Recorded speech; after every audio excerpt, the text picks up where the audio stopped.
Hello everybody. Hi, welcome to my channel, Just Keep Swimming 1111. Hi, if you're new here, hello guys, if you're back. We're gonna go ahead and just dive in. I think I wanted to do a twin flame and soulmate tarot card reading, just a general one, a general one. So masculine and feminine, of course, but just wanted to see what's going on with you guys and your love connection, okay? So this is for people that have a love connection. All right. So let's go ahead and take a look at the Divine Feminine first. I'm going to do the Divine Feminine who's single. And you know what? I feel like I need to change that. Even the flame said yes. We'll do the Divine Feminine that is in communication and the Divine Feminine that is not in communication. How does that sound? And you guys want to know something so weird? A sign, right? When I started this video, it said December 2nd, which, holy shit, time is flying already. And it said December 2nd, 2020 at 12:22, which is so crazy.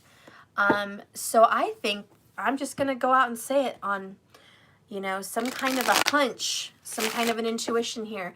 I think something might go down either today, the 2nd of December, or the 22nd of December. I think there's a sign just in the numbers for me. I wanted to throw that out there, and I hope you guys get some good news, but it's pretty cool that that's how it turned out. And by the way, I'm really sorry that it took me so long to come on today, but I was having fun doing my personals.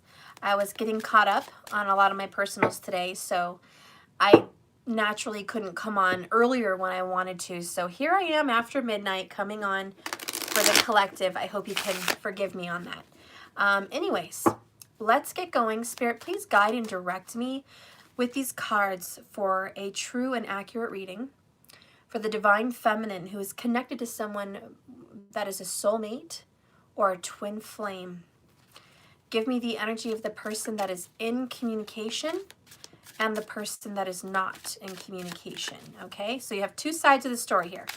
All right, so those of the Divine Femmes that are in communication, let's go ahead and get your cards. Ooh, first card for you is the Temperance card, Sagittarius. For those of you in communication, you could definitely be talking to a Sag, or you have strong Sag in your chart. But this is the Fix-It Angel. This is the one that comes down to cure illnesses, cure problems, okay? It's a work in progress. It's being healed. It's being dealt with. It represents amending. It represents the heart. It represents alchemy, turning one situation into another. It represents ultimate balance and patience. It represents a long road. It takes a long time to get somewhere. It's not going to come easy. It's going to take practice and it's going to take your patience. So the overall message for you guys in communication is keep working at it. Keep persevering. Keep praying. Keep your faith. Be hopeful. Be optimistic. Speak love into your relationship. Do not, repeat, do not speak negatively about your partner or your relationship. Even if you are experiencing some negative things in your connection with this person, do not speak into the universe the existence of negative things, or you're going to manifest that. Okay, so it kind of comes up as a red flag, kind of a warning as well. Hey, those of you in union, stay positive, speak love, speak light, speak positivity, breathe life into your connection, into your union, not darkness. And so really this is all about keeping the faith. Bottom of the deck here is the Ten of Swords in reverse. And right under that you have the Knight of Pentacles. Thank you, Lefty. Hi, love. Yeah, which takes a long time, by the way. But you have the Ten of Swords in reverse. The swords are falling out of this young man's back. Okay? Those of you that are in communication, it looks like you just got over a difficult period in your life. You're persevering. You're trying to keep this going. You guys had a difficult past. You had betrayal. You had deceit and deception. You had a heartbreak. But you're getting over this kind of drama, all right? You had a painful new beginning, and you're so thankful that your relationship is on the mend. You're very thankful, and you're persevering here. It's going to take a while, but I think this relationship is going to be long-lasting. I think if you can keep speaking love and light into your connection, this can go for the long haul. This can go till the end of your time here on this earth, okay? You guys can be a long-lasting partner. The other card coming out for you guys is the Three of Cups. And I think really what that means for you is celebration of the holidays, enjoying the holidays together, but being happy and being a friend. So those of you that are in communication, you guys are best friends, all right? Best friends. You love each other so much with all your heart. You can open up and tell them anything.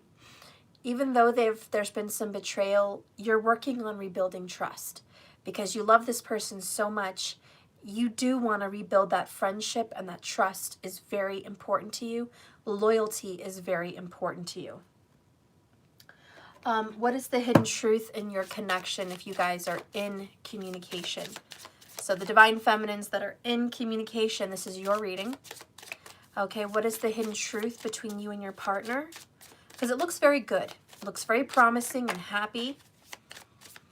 Divine Feminine, please, in communication. What is the hidden truth? You speak to me through music. I want you. I love this. I think you guys are very musically inclined. You guys could be singers. Temperance to me is kind of someone that's gifted. Okay. You heal through music. There's a lot of healing through music. I do feel someone here can sing, okay, in this connection. And I do feel there's just a fondness of a love of music together. You guys are both a fan of the same kind of music. You're a fan of arts, all the arts. Whenever you guys hear beautiful lyrics to a beautiful song, you think of each other. So there's this kinship here between you guys. And I feel this beautiful connection that whenever you hear a song, you know it comes directly from them. You guys are kind of cute when it comes to dedicating songs to each other. And I do feel like there's been some song dedications for this group here. It looks like you are going to be getting a beautiful gift for Christmas. Some of you guys, I would even start to think that it's possible this person may propose to you for Christmas, because this Knight of Pentacles is bringing a gift. And both of my ears kind of started to ring a little bit. I feel like somebody here wants to bring you a gift. There might be a proposal with music. You know, some of those videos that you see on TV or YouTube, it's like when someone proposes to someone and they have a song, but they plan it with friends and they propose to someone like that. That's definitely coming up for someone that's in communication. And I also think that at a wedding, there would be some kind of group song and dance, okay? I don't care if it's TikTok, you know what I mean? You don't have to be Whitney Houston to be the best singer in the world, okay? You can be just a TikTok fan that loves music and you guys do little dances together. There's going to be some kind of a proposal and some kind of a nice wedding dance for when you guys do get married. I do think there is a marriage in the future for the people that are in communication. And, you know, the signs, again, that are really prominent for this group is Sagittarius, Cancerian, Libra, and I think this is happening for you soon because Venus is going into Libra. It went in November. I think it was November 11th or 17th, something like that. Vedic astrology, of course, and it's going to be there till, I believe, December 17th. Okay, so if there is a Libra involved in this connection, this is when Venus is transiting into that sign, and it could definitely signal a relationship and proposal, especially for a Venus moon, a Libra moon or a Libra rising. This could definitely signify a marriage or proposal for those people specifically. But anyways, that is definitely a sign that's coming up. So Sag, Cancer, Libra, and then here I would say Taurus, very strong. Okay. So yeah, the people that are in connection, this could totally lead to the altar. Okay, it's looking very good. Again, music is big for these people. Venus is a big part of this person's life, which is a very spiritual person, very musical person, very beautiful person. Okay, a love of love and romance. Give me a message. Give me a message for this couple. Mental conflict. Bottom of the deck, spiritual union. 2 and 2. See? Come on. Tell me that isn't a sign. I told you I started this video December 2nd, 2020 at 12:22. And I said something's going on with a 2. And I said it was either the 2nd or the 22nd. And then I pull these 2 cards for you and you get 2-2. So definitely a 2 connection here. Could be a life path number 2 for these people. It's possible. Or 2 just signifies union and coupling. Okay. Which is a sign. But mental conflict and spiritual union and conflict, which is 2 of Cups. I would say someone is worried about staying in this connection. And the reason someone is worried about staying in this connection is because they've been hurt before in the past. So they're a little bit nervous because they've been with this person, let's just say a few years, okay? Could be more, could be less, but let's just say a few years. And there's been some drama in the past, and you guys are working through it. Temperance card, patience and positivity. That should be the that should be the word of the day. Patience and positivity. But you're worried that is this going to go somewhere because it's taking so long, but it is going to go somewhere. The other card you got is Destiny in reverse, which is the Wheel of Fortune, and it's in reverse. So I have some mental conflict about moving on. Somebody is worried, and you've been telling yourself, Steph, well, you've been telling yourself, and you wish you could tell me, but here's your thoughts. I don't know if I should move on from this person. It's been a long time. I'm not engaged. We're not married. We haven't really talked about it. You know, I don't know if I want to invest more years into this connection without a commitment. Okay, so there's some parts of you that are worried that there's not going to be commitment. Remember what I said in the beginning of this reading here. Speak love, life, and positivity into your relationship. Don't dwell on these negative thoughts, these fears, these illusions, trying to scare you out of this connection, okay? There is a very deep connection here, but if you're not careful, you could push this away and it would be self-sabotage more than anything. Good things come to those who wait, right? So we have to tell ourselves that. And I want to read one of these in reverse. I don't know if they have reversals, but let me just see if they do. Sometimes they don't, and that's okay. Okay.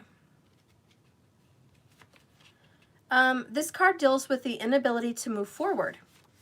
And that makes sense because Destiny, the Wheel of Fortune, is in reverse, which speaks about not being able to move forward. So that definitely rings true. As self-doubt emerges from indecisiveness or not being able to take action with a person, group, or even a situation in your present life.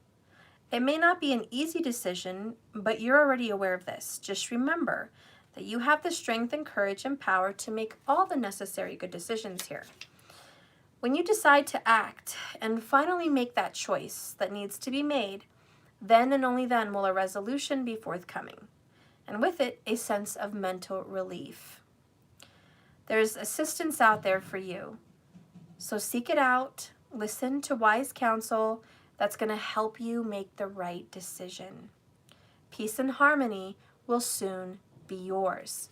And what's unique about these cards, there is no reversals. There's no reversal explanations.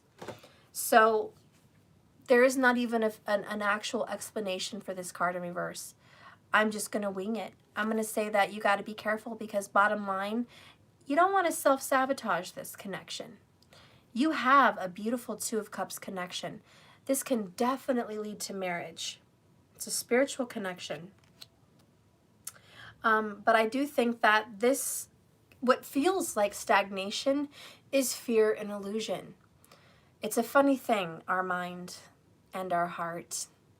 But once we can bring them together and we make a decision for our lives and we say, this is what I want, choice made. Now the universe can start putting the pieces together so you can move forward in this relationship. But if you are stagnated by fear and doubt, then you will be exactly that, stuck, unable to move forward. And it's not because the universe isn't allowing it, it's because your mind and your heart are in conflict and it's not allowing it. So I think once you are ready to receive the goodness that's coming your way, you will receive it.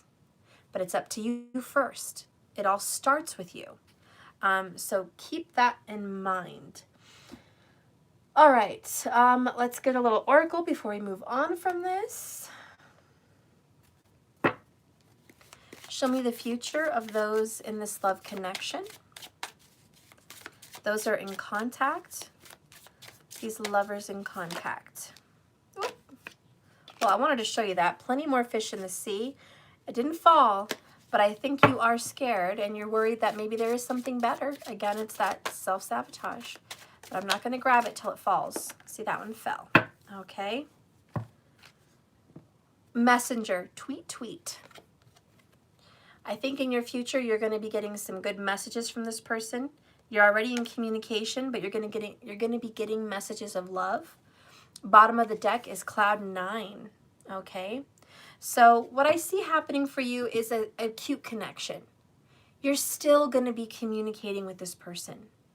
Again, your fears because of the past might lead you into this downward spiral of, oh my God, right?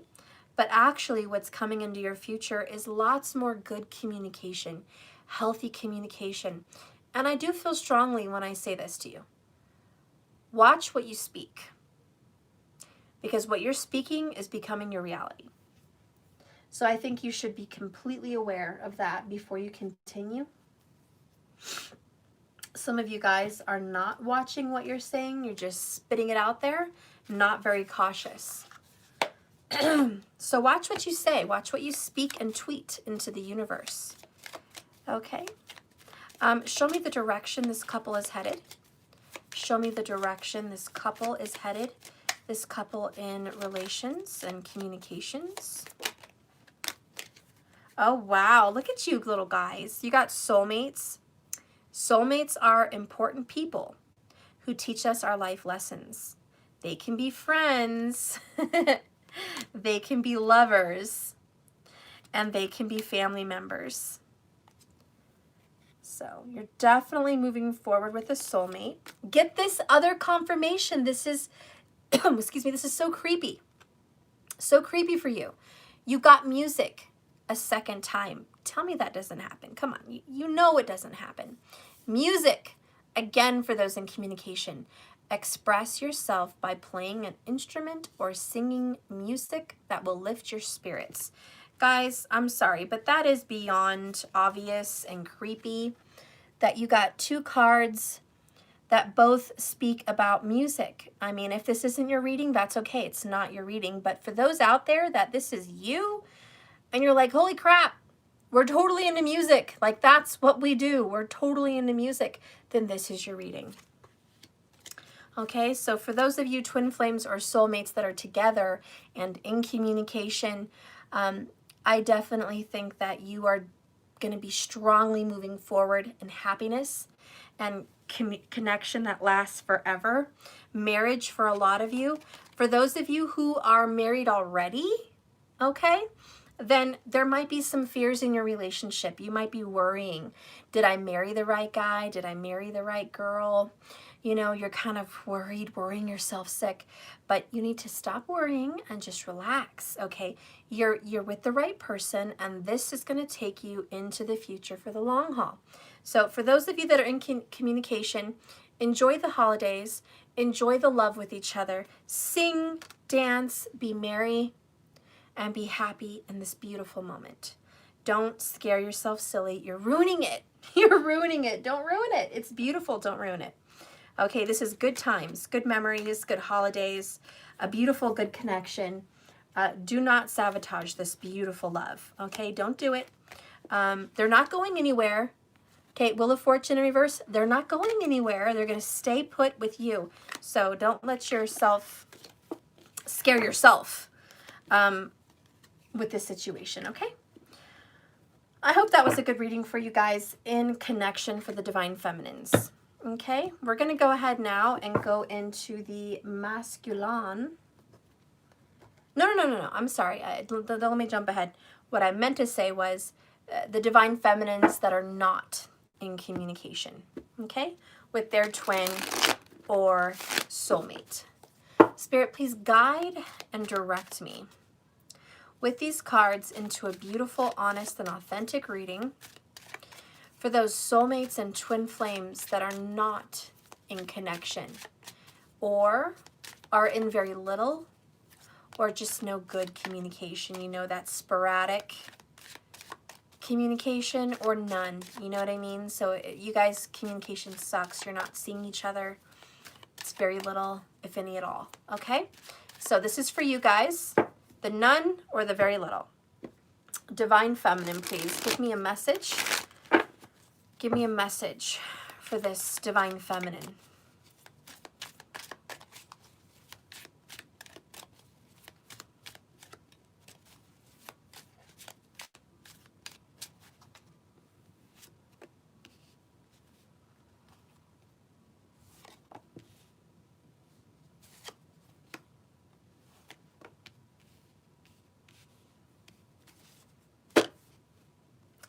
Bottom of the deck, Ace of Wands.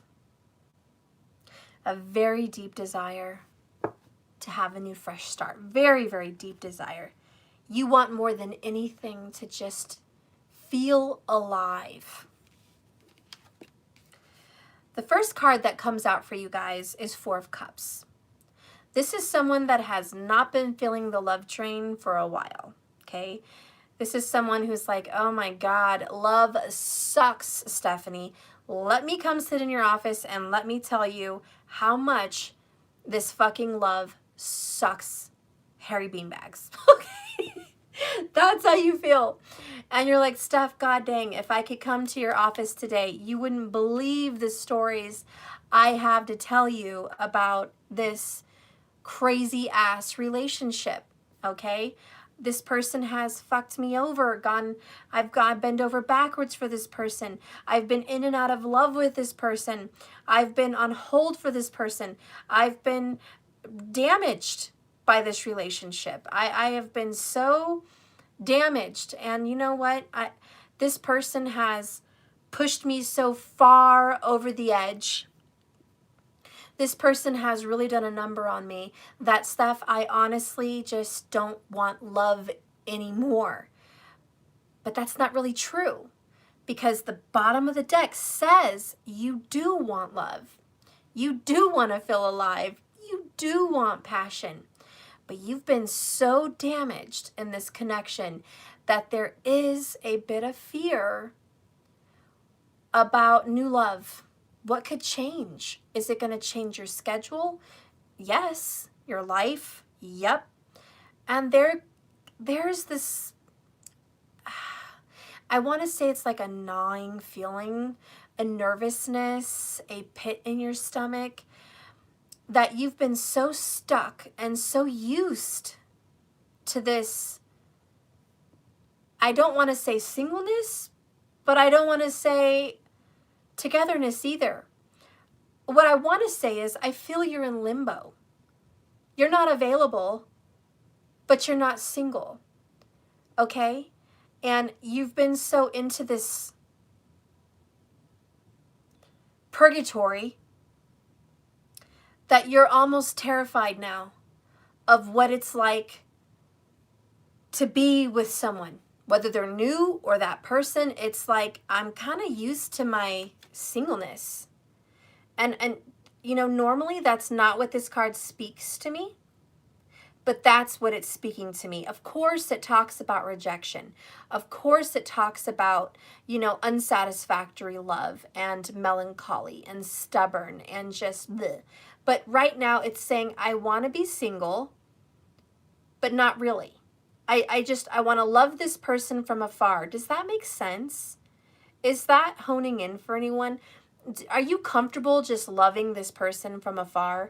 I mean, if you really get to the truth of it, I feel like you're not ready to move on. You're not ready to move on without this person, but you're also not ready to move on with this person. And that's the purgatory. You're like, I'm kind of content right now, and it's because you've been put through this for so long. And now that the universe is like, hey, Steph, remember I told you I was going to give you love 2020? Well, it's here probably next week, so I hope you're ready. Okay? And you're like, what? No. Don't come pop up in my world with some love. I ain't ready for that right now. I'm not ready. I'm not ready. I don't feel ready. I don't look ready. My family's not ready. You know, I'm good. I'm just good right now. Please take the love cup and put it back. Wait till I'm ready. And that's kind of how I feel for you. And it's just like, what are you doing? I don't know. We're going to get into it. The past. You know what? You gave up. You were fighting for this love, right? You were all in. Like, you were fighting for this love. Every day, day in, day out, efforts. So much effort went into this love. So much. And you were fighting everybody. Like, them, their family, your friends, your family, fate, God. I mean, you felt like you were fighting freaking this Satan himself too. You were like, Jesus. Steph, the list is long. Why don't you just tell me who I didn't fight? Because that would be a much shorter list than who I fought. So yeah, you know, the list is long. The list is very long on who I fought and what I had to do. Okay? And you're like, really the truth of the matter is, Steph, I was fighting for this person and I got fucking tired of it. Excuse my French, but that is kind of how it's coming across. A little hostile, right? A little hostile with this card. A little bitter, a little angry, especially in reverse. It's like I was kind of forced to give it up because I'm not going to beat a dead horse. I'm not going to bang down a brick wall, okay? This is not the fairy tale of the three little pigs, you know? And if it was, I'd be the wolf trying to freaking blow down the brick house. And that's what this is. I'm the wolf trying to blow down the brick fucking house. And it's not going to happen. So fuck the brick house and the three little pigs. And that's how you feel. You're like, fuck it. I'm done. I tried my best. Gave it my all. Yes, I did. Right? Boom, boom. Gave it my all. But no, yeah, so fuck your cup of love. I'm a little bit pissed right now. And that's the disappointment you're feeling. This is disappointment. This is melancholy. And this is unsatisfied. Okay, and it's saying, fuck you, no, I don't want it. And so I feel like, listen, let's get honest with Spirit here. If Spirit did bring you someone new, you're kind of pissed, and you would say, fuck you for bringing me someone new. After all the effort I gave to this other person, you want to bring me someone new? I'm pissed. It's like you're saying, how dare you think I don't deserve what I sought after? So there's some anger there. There is some resentment. And at the same token, on the other side of the coin, if Spirit says, hey, I'm going to bring you this same person. I'm going to go ahead and produce an opportunity for you to have a fresh start with this person. I think you would say, no thanks, not right now. I'm not ready. And it's because you're still getting over the hurt and you're still getting over some of the drama. And you're like, I'm not ready for them, and I don't want anybody new. Dare I say you're kind of content with the way things are? I'm not saying you're super happy, but I'm saying I think you're very content. Okay? And a little angry. And I don't think you deal with the anger. I think it's just brushed aside. Like, yeah, I'm angry, but if I don't think about it, I'm really not feeling it, you know? I'm angry if I think about it. So I don't want to think about it. I just want to have a good day. I don't want to think about the anger. But really, there is some anger here. Wow. Yeah. And what you're dealing with here is the Eight of Pentacles in reverse. What the fuck is with these reversals, guys? Damn. So this is, I'm done. I can't put any more effort into this. I'm pissed. I'm not trying anymore. And I almost feel a little tear kind of coming down your eyes. Because you don't want to give up, but fuck, you kind of feel you have to.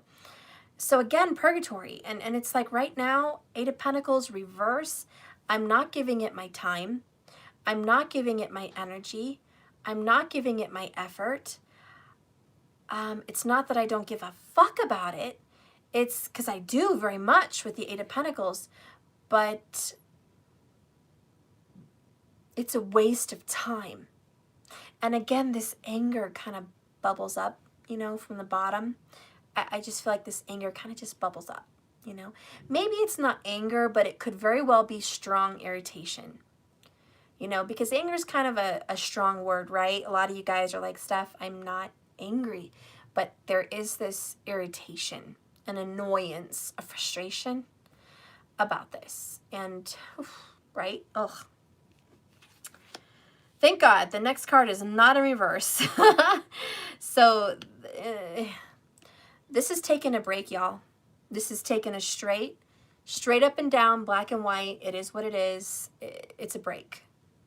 So honestly, what I feel from the person that is not in communication. Now, this is the divine feminine side. The divine feminine side who's not in communication says, you know what? I'm just going to take a fucking break. You're right, Steph. Damn right. And I think I deserve a fucking break. Trying, done. What else can I do? And I don't even want to think about anything else. I think what you're doing is strongly getting into meditation. And I don't mean I'm just scratching, you know. Okay. I have my own annoyances as a reader. Maybe I've been in the business too long, but I feel like words are tossed around, like, so much. Oh, meditation. Yeah, what did you have for breakfast this morning? I had coffee. You know, meditation is so nonchalant, so blah, you know. I don't know. I guess that kind of annoys me. So I'm sorry. That's my overthinking Gemini bullshit coming out. But no, real meditation, guys. You take it seriously. It's not a joke. It's not some passing little fad for you. This is someone that says, you know what, I want to get serious about meditation. I want to get serious about it. I want to work at it. I want to start putting my time and energy into my mind, which is a very mental place with this four. Okay, I just want to really go here. Four of Swords, that's very mental. It's also zoning out, very much meditation and prayer. And even the Four of Cups is balancing out the emotions, okay?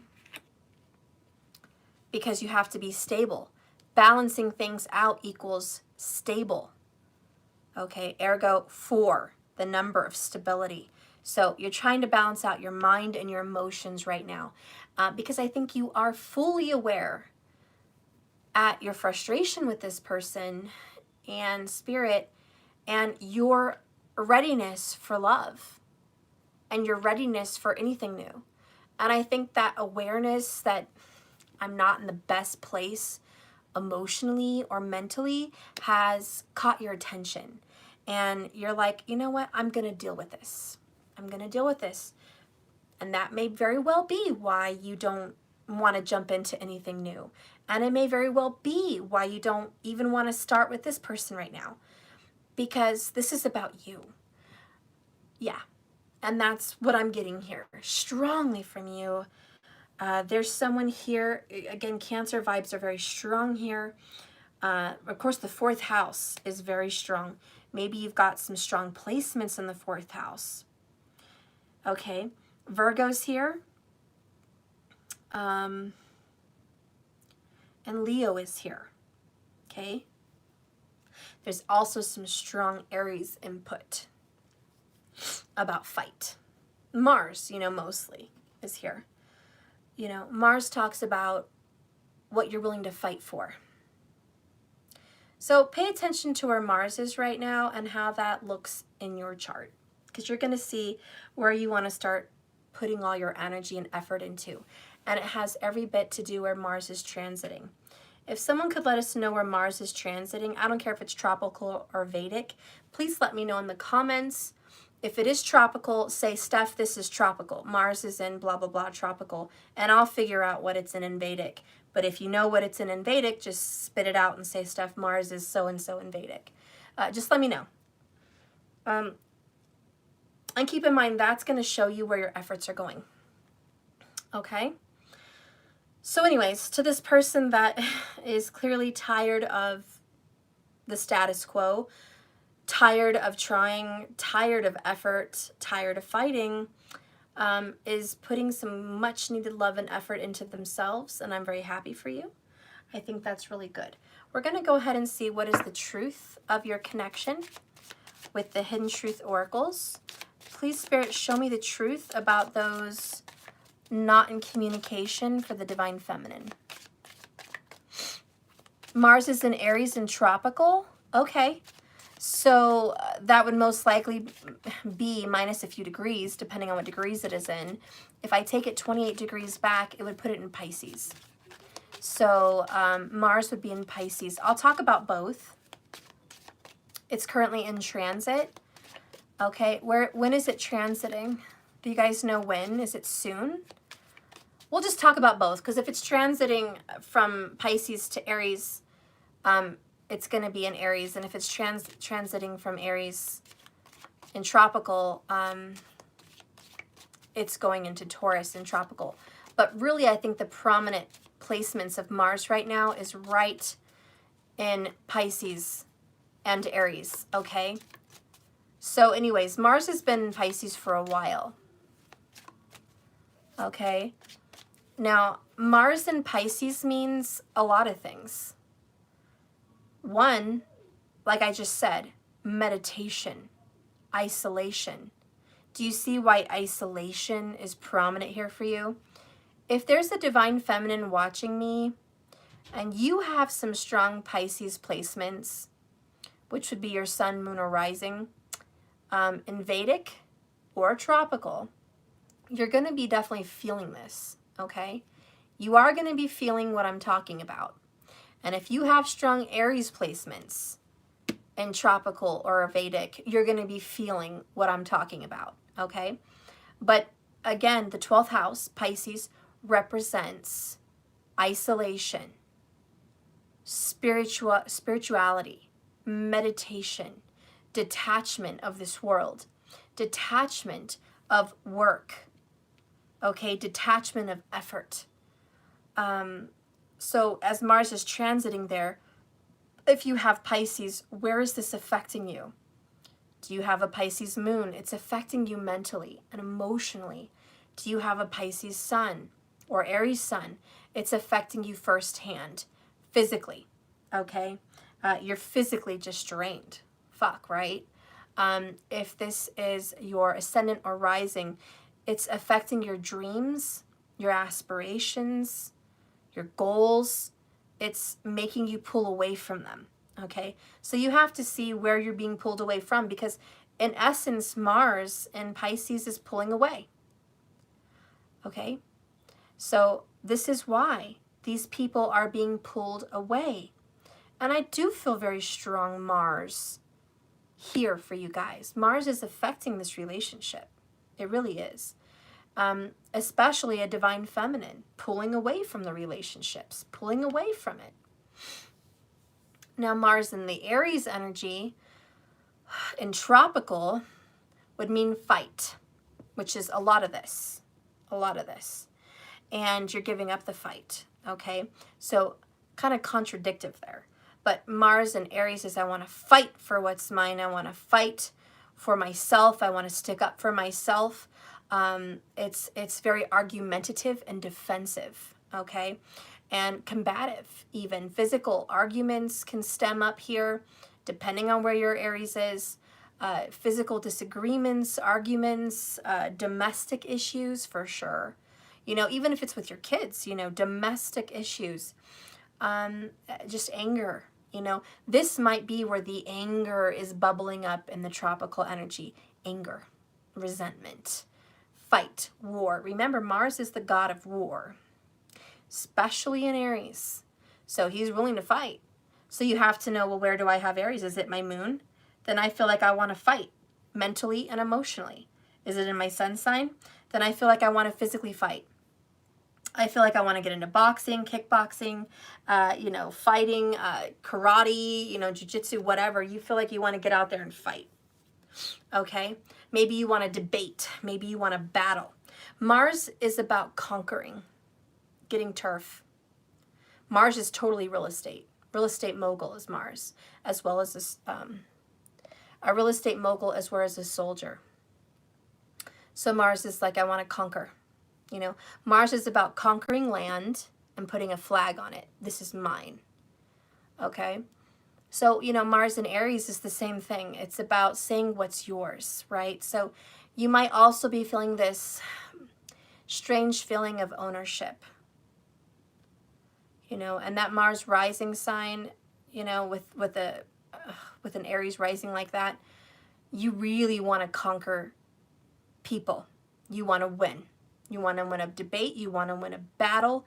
You want to win property. You want to win rights. You want to just say that you're right. You know, you want to conquer someone. So, you know, it depends if you want to look at it where you fall in line with Aries and Pisces, where Mars is. If you feel you resonate more with the Mars and tropical Aries, then that may fit your bill. If you feel you resonate more with the Vedic, Mars and Pisces, then that may fit your bill. But either way, there's going to be some pulling back from this love connection because there's a lot to be said about it. But bottom line, you know, Mars Aries here, Spirit wants to give you a new beginning, a passionate, romantic new beginning quickly. See, there's the love, Page of Cups, Pisces. Isn't that weird? Pisces, Aries. And we just talked about Mars in those signs, which is where it's transiting. Isn't that weird? So it's here. It's here. Okay, Aries and Pisces is here. There's Mars. But you have walls built up. 9 of Wands. Wounded warrior. And that is exactly the truth. You are a wounded warrior. You have been a warrior for this relationship, but you're wounded. So now it's a time for rehabilitation, peace, self-love, stability, mentally and emotionally, and the biggest, most important aspect for the Divine Feminine in no communication is meditation. You are, believe it or not, over the next, I would say even month, going to be heavy into meditation. And you're going to need it because there's a lot coming at you. A lot coming at you. You're going to be very busy over the next 7 weeks. Very busy. And that's why you're going to be getting some kind of a schedule here. Getting a calendar out and scheduling your time. Penciling it in. Really making the most of your time. I do see a lot of good sleep, good rest. I see a lot of stretches and stillness and meditation. So I'm very happy for you. Honestly, you deserve it. You need it. Damn well you need it. And I think, honestly, if you want someone to say you're doing a good job, it's me. You're doing a good job. You're doing the right thing. Pulling back from all of this to do you is the right thing. Okay? Let's get the hidden truth about this connection. I couldn't let you get close to me. I wish I could take back my words. Oh, thank you so much for the super chat. Sure, whatever. Hi, $20. Thank you so much. I appreciate you. So I couldn't let you get close to me. This is not what I wanted. This is not literal. The truth of the situation is, and I'm the reader, so I can change shit. I can't let you get close to me. Okay? I can't. And that is that wall you built up. That is that wounded warrior mentality. And it is your motto. It is your motto over the next 7 weeks, at least. I just can't let you get close to me. Okay? I got too much going on. I have to stabilize myself. I want to get myself right. I want to look good, feel good, think good, and be well. I want to be well and I want to be whole. I don't need you and your bullshit, and I don't want anybody else and their bullshit. I just want me stable. And I think that's where you're headed. Exactly. So, bottom of the deck, I wish I could take back my words. Do you have some regrets? And a lot of you guys that are not in communication, or it's very crappy communication, you've said some things that you wish you didn't say. And this is okay. You're reflecting, right? Reflecting. You know, you've grown. You've matured. You've grown so much in the past, let's just say year, okay? That whenever shit happened, whenever it happened, however it happened, you wish you knew then what you know now. Because you would have made a different decision. But you didn't. And you did the best that you could with what knowledge you had at the time. So don't be so hard on yourself. It's not as bad as you think. Okay? This was all because it had to happen this way. And you know what? Whether it's difficult or not to move on like this, it's better for you. It's better for your soul. It's just so much better for you. So believe it or not, this is going to get better. Anyways, you're just going to take some time out for yourself. And I'm happy you are. I am happy you are. Okay. Let's go ahead and get some additional information. Show me the connection, please. Show me the current connection between Divine Feminine and this person, not in communication. Wow. When I'm right, I'm effing right. By the way, so weird, I have a 9-9. Somebody here has a Venus in the 9th house. Or somebody here has a Venus in Virgo. And that may explain why your relationship feels like it's all work. Okay. Some of you guys, you could have a Venus in Leo if it's tropical or something like that. So keep an open mind. But, or vice versa. You know what I mean. A Virgo Venus could be tropical. A Leo Venus could be Vedic. So that could be a possibility. But the 9th house really pops up. And because solitude, number 9, is the Hermit card in the major arcana. And the Hermit card represents the sign of Virgo. But in my theories, I think it also represents Sagittarius, which is a journey through the soul, long distance journey, right? So I see a lot of Sag and Virgo together in the Hermit card, which here is depicted as solitude. But this is major arcana, the 9th major arcana, which is the Hermit. And it represents inner reflection, isolation, going within, and solitude. Then we have the number 9 of Wands, spiritual strength, which is that wounded warrior mentality we pulled earlier. But this person is holding up his faith, holding up his spiritual beliefs, which is ninth house. And the Nine of Wands does depict Sagittarius. So like I said, we have this connection here between Virgo and Sag. Somehow you guys are connected deeply at a soul level by those signs, okay? At a soul level. And I'm going to throw in that Leo energy, okay? And Aries is also prominent, but I'm going to throw in that Leo because I feel it. I don't see it, but just because you don't see it doesn't mean it's not there. I feel it, which is this fight, right? Anyways.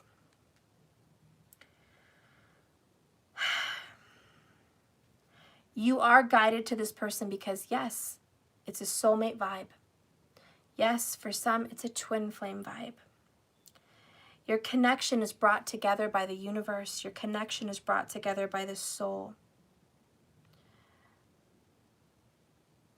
There's some kind of connection here also with Jupiter, okay? And someone here could have a Jupiter in those signs, or this is your Jupiter, Divine Feminine. This is your spouse for a woman. Jupiter is spouse. And these are both Jupiter cards. So Jupiter is going to rule this energy.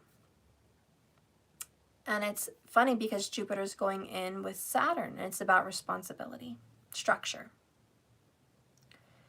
This inner reflection you're doing is good for the both of you. This isolation that you're giving yourself is good for the both of you. You are strengthening, which comes that Leo energy, strength. You are strengthening your bond. This is making you more attractive. This is making you physically and emotionally, spiritually more attractive. By the way, passion ignited, Ace of Wands. We have it right here. Same card.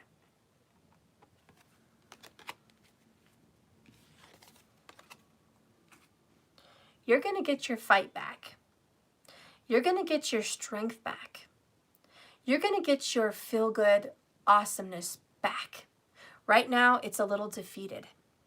That Four of Cups, Four of Swords. You feel a little defeated. But that's why you're going within. That's why you're meditating. That's why you're moving forward for yourself. Because you're going to get yourself back. You got your head on straight now, on your shoulders. You're directing. Well, that's not what I'm trying to say. You're going in a good direction. And it's all for the better. Let's read that.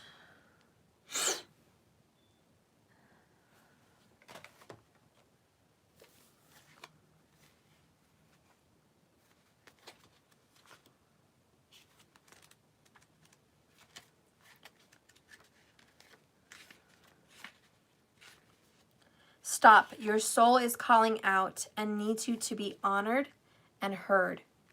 The answers you seek are not necessarily found in the outer world.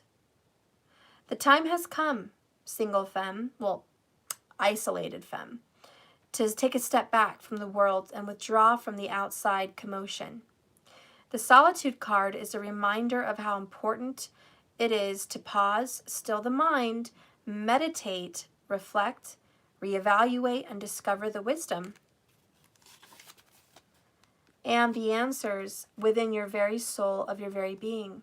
When you become more aware of your soul and your heart, you strengthen the link between the divine source and self. You're able to once again remember your true perfection. Meet your soul halfway and schedule some time alone to commune with your soul and give the power of spirit the opportunity to reinvigorate you with life force and vitality.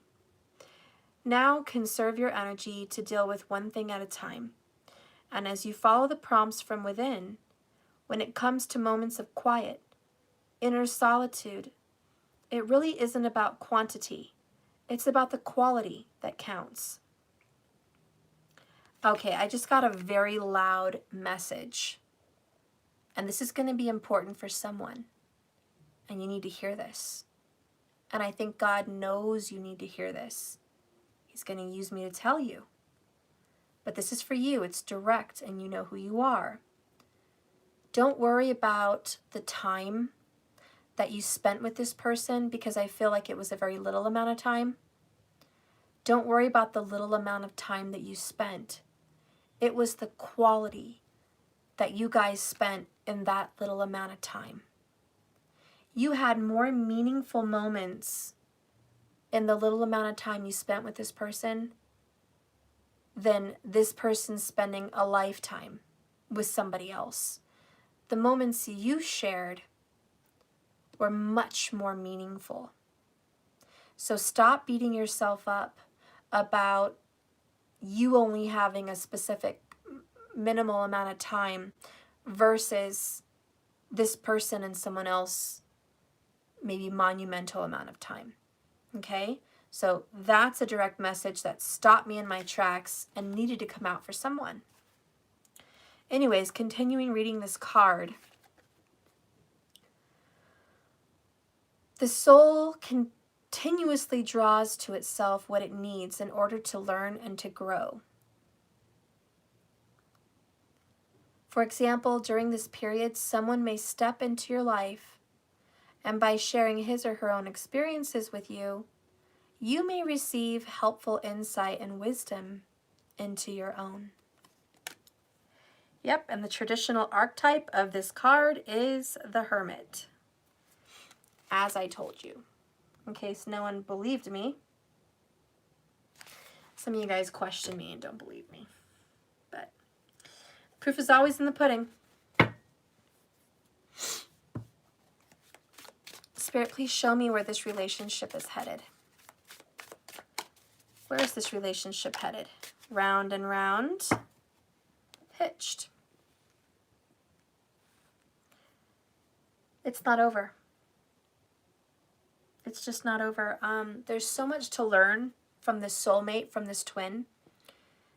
It's just not over. And I know maybe some of you wish it was. Maybe they on the other side think it is, but it's not. It's just not over. You guys were married in a past life, and it looks like you're supposed to be married in this life, because that's where you're headed. Bottom line, overall, underall energy is this marital connection, okay? And you guys go round and round. You've been here before. Here you are again. The soul really wants you to learn a deep lesson here. Because that's such a deep, profound message, I'm going to ask Spirit, what is the damn lesson about, okay? What is this lesson?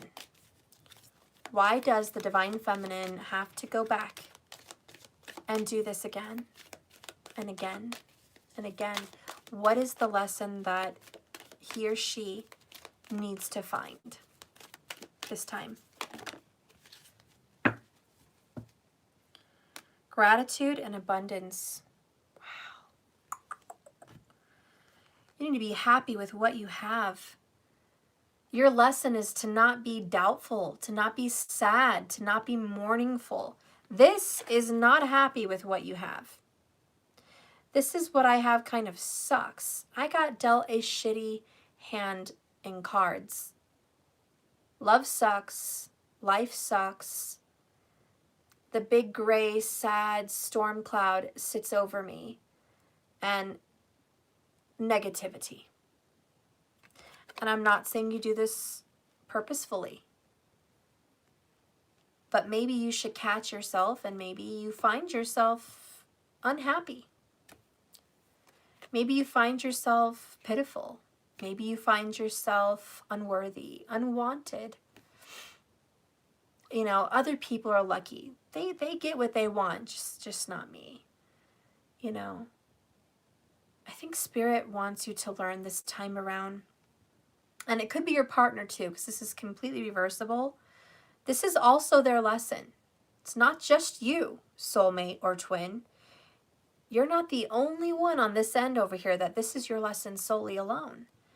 This is your lesson with them. So if you find yourself achieving gratitude, they also need to achieve gratitude. I have to sneeze. It's not coming. Oh, hate that. Okay. Oh, it comes again. I can't sneeze. Okay. So anyways, if you're achieving gratitude, great. You're conquering and learning this lesson of being happy with what you have and being grateful. But keep in mind that your twin or your soulmate also needs to learn this lesson, because you're not here alone, especially twin flames. There's no way that you can succeed without your partner succeeding. You both have to succeed at this. So whilst you're learning a lesson, they're learning the same. And you both have to get here. This is teamwork. You know, think of it as you were in high school in a science class. You were both doing a project and you're a team. Your team, your double group is not going to get a good grade if the other person doesn't test out and learn the same as you. And you can't pass this person's test for them. They have to pass it. So in essence, if they fail, you fail, right? And so this is a lesson you're both learning, and maybe you're both failing, maybe one is failing, but either way, you're not winning if the other isn't achieving this. So my theory on this here is, A, pray that they are grateful and happy. Pray that they're peaceful and they are gracious for what they have in life. Pray that they feel satisfied and at peace. Because if you're at peace, you know, you should always want others to be at peace. And if you're not at peace and you're not grateful, then you can't expect them to be. So whether it's work on you or pray for them because you're fine, however this works in your situation, just understand that gratitude is the biggest lesson here for your guys' soul to learn together as lovers of, you know, twin flame journey or soulmate journey. I'm sorry, my sinuses are just freaking terrible lately. It says here, I am thankful for this life and the opportunities that it presents. This soulful card is telling you guys that it's time to stop, close your eyes, and become mindful of the incredible gift of the universe that it has bestowed upon you in offering valuable and unique lessons, tailored especially for your soul. It's important to remember to express your appreciation for what has been, what will be, and most important, who you are.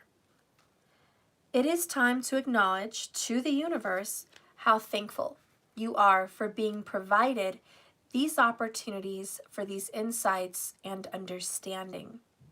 It is also time for your soul to share recognition of all those loved ones in your life, upon the earth or in spirit, who have helped you form who you are now today. You may even find it helpful to begin to write a list of all the people you're so grateful for, all the things you are grateful for in your life. And when you put forth the contemplation and energy to do this, it actually awakens thoughts that acknowledge your connection to all that is and has been. By bringing yourself into a state of gratitude, it is only a transforming gift, and it puts an effect on the energy around you in sacred space. It also brings about an overall sense of health and well-being. Oh, powerful, powerful. And I really think that's what these two cards are for you. An overall state of health and well-being. You know, I know, and we said this earlier, that meditation is so overly stated and used. People think they just meditate at the drop of a hat. Really, they don't. Meditation is true focus, which, you know, you're working on, because meditation is so focused. It's not just some simple thing. It really takes practice. It really takes great effort to actually meditate Don't let people fool you and think you can meditate while listening to something online. True meditation really happens in silence. It doesn't happen with pretty flutes in the background. You know, it can. Some people can find great peace in those kinds of meditations. But the kind of meditation we're talking about here is complete silence, where you can hear your heartbeat, where you acknowledge your breathing, where you can listen to your soul and hear spirit speak to you in different ways. Real meditation that is so hard to do because a lot of you guys have 1,000 thoughts compiling on your brain when you try to meditate. The dog, did they eat? Did they drink? Did your work get those emails? Did this happen? Did you go shopping? Are the kids this? Are this? It's very hard to meditate with all of those thoughts. You know, a great meditative guru did say some very good advice that I'll take forever with me on how to begin meditation for beginners, like how to make it easy for beginners in very intense silent meditation like that. And it is always the same. It is always getting one candle in a very empty place and focusing on the flame. Just focusing on the flame. It helps you focus and drown out the chatter from your head. And it really gives you something to like aim. And it helps people who are beginners meditate for much longer because they're focused on a flame. They're not just feeling helpless in space with nothing to help them focus. It really helps them get confident in meditation because that flame trains their brain to stay silent. So I recommend get it just a single candle and focus on that and meditate. I also think that once you take meditation seriously and you really want to take this card seriously, you should do the exercise of writing down the people you're grateful for and everything you have physically. You know, starting with your items in your home and your health and your family. And it may be a very long list, but isn't that a good thing? Some of you guys are like, Steph, that list would be long. Well, isn't that a good thing? If you have a very long list of things to be grateful for, it will actually tell your brain, why are you worried? Why are you stressed? Why are you unhappy? And your brain, which is very logical, will strategize to make sense of what's in front of it. The brain is a very good machine. Trust me, it's like a machine. And it looks at a problem and it wants to fix it. Okay, it's like a computer. So when your brain is looking at a huge list of gratitude, it kind of reprograms itself and says, whoa, whoa, whoa, there's a lot here to be grateful for. I better reprogram what I'm feeling and thinking right now because it's incorrect. There's so much to be happy about. And so you're going to kind of show your brain a reflection of nonsense. And then your brain will reprogram and say, click, okay, time to feel better. And I think that's kind of how you're going to reset your mind and reset your heart into a state of gratitude. So the exercise is not actually some corny thing that you just read. It's actually a really good thing for you to reset your brain, and you should do it. Okay? So that's what I see. Your relationship is headed into a good direction. You guys are a very bonded couple. Again, I don't think this is over. I think this is a period of solitude, isolation, and deep inner growth. So that's probably the reason you were brought here to this place. And if you don't mind, I'll be back. I need to blow my nose and grab my charger. And then we're going to dive into the masculine reading, okay?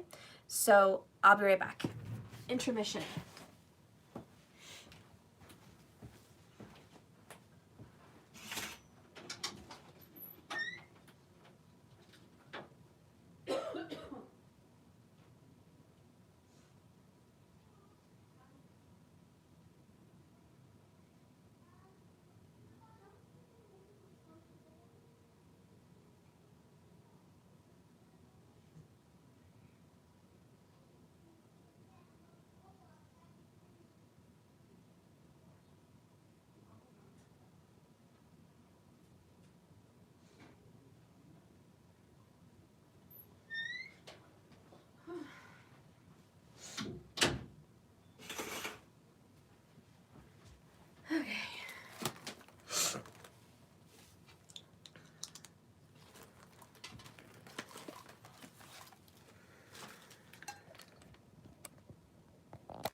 Okay.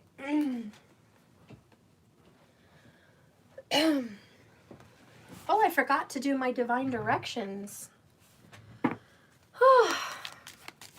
One last card. Spirit, please guide me to where the divine feminine, who is not in communication or is in crappy communication with her or his love, where are they headed? Where is this divine direction headed? Thank you, Patricia, for the $9.99. Thank you, my little pair. Where are you guys headed? Oh, signs. Your past loved ones are never far from you. Notice the signs they send you. So right now, I very strongly feel it. If you have some strong Pisces energy, you're going to feel that your loved ones from the other side are giving you little signs. And bottom of the deck here is proud. Be proud of who you are, where you've been, and where you're going. One of the biggest messages from your passed on loved ones is they are so proud of you. They're watching you from the other side. And they're thinking, wow, look at my family here. Look at, you know, this person that I helped bring into this world. You know, because of me, this person exists. I'm so proud of this person. I'm so proud how they help others. I'm so proud how they've overcome adversity. I'm so proud at how far they've come and how much they've grown. And the best part is they get to see where you're headed. See, you don't know where you're headed, but they do. So your family on the other side is extremely proud. And I think this is a connection between you and your soulmate. You and your soulmate have a connection very close because you and your soulmate or twin have both lost very important people in your life. Very important people. Not just your grandma or your great, you know, just not little people. I mean, very important people in your life that were very involved. And that is something you and your twin or your soulmate share. You share a connection that you both have been through grief. You both have been through great loss. And that is a bond you guys share. Your soul was meant to find each other because your life paths are very similar. Very, very similar. So you and your soulmate are both getting signs from heaven from these other people. Okay? Thank you so much from Canada, PM. Hi. Thank you so much. So anyways, that is the end of the Divine Feminine. We're going to dive into the masculine. Are you ready? Are you ready?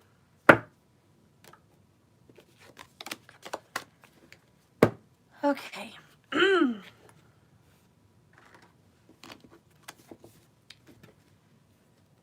Guys hanging in there? Thank you so much for your super chats.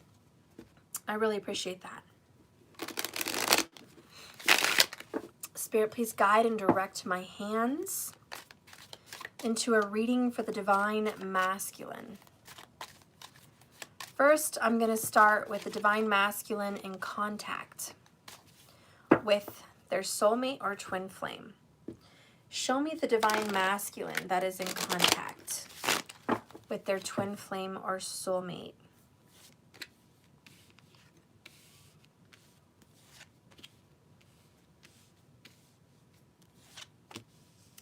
Okay. Virgo, Leo pops up very predominantly here. Libra, Virgo, Leo, very prominent. There's a Cancer lingering in the past for you masculine, okay? This could be a family member, could be a child, could be a lover, I'm not sure. I do feel it has a romantic energy because of the cups, okay? So there was certainly some emotions and some romance about a Cancer in the past. And remember, we're talking about a divine masculine in communication. So what I see is you're moving on, okay? You're moving on from difficulty. You're moving on from arguments. You're moving on from bickerings, fightings, nagging, betrayal. Can I just say in a nutshell, you're moving on from bullshit? You're done. You're done fighting. I'm not even going to say you're tired. You're not tired of it.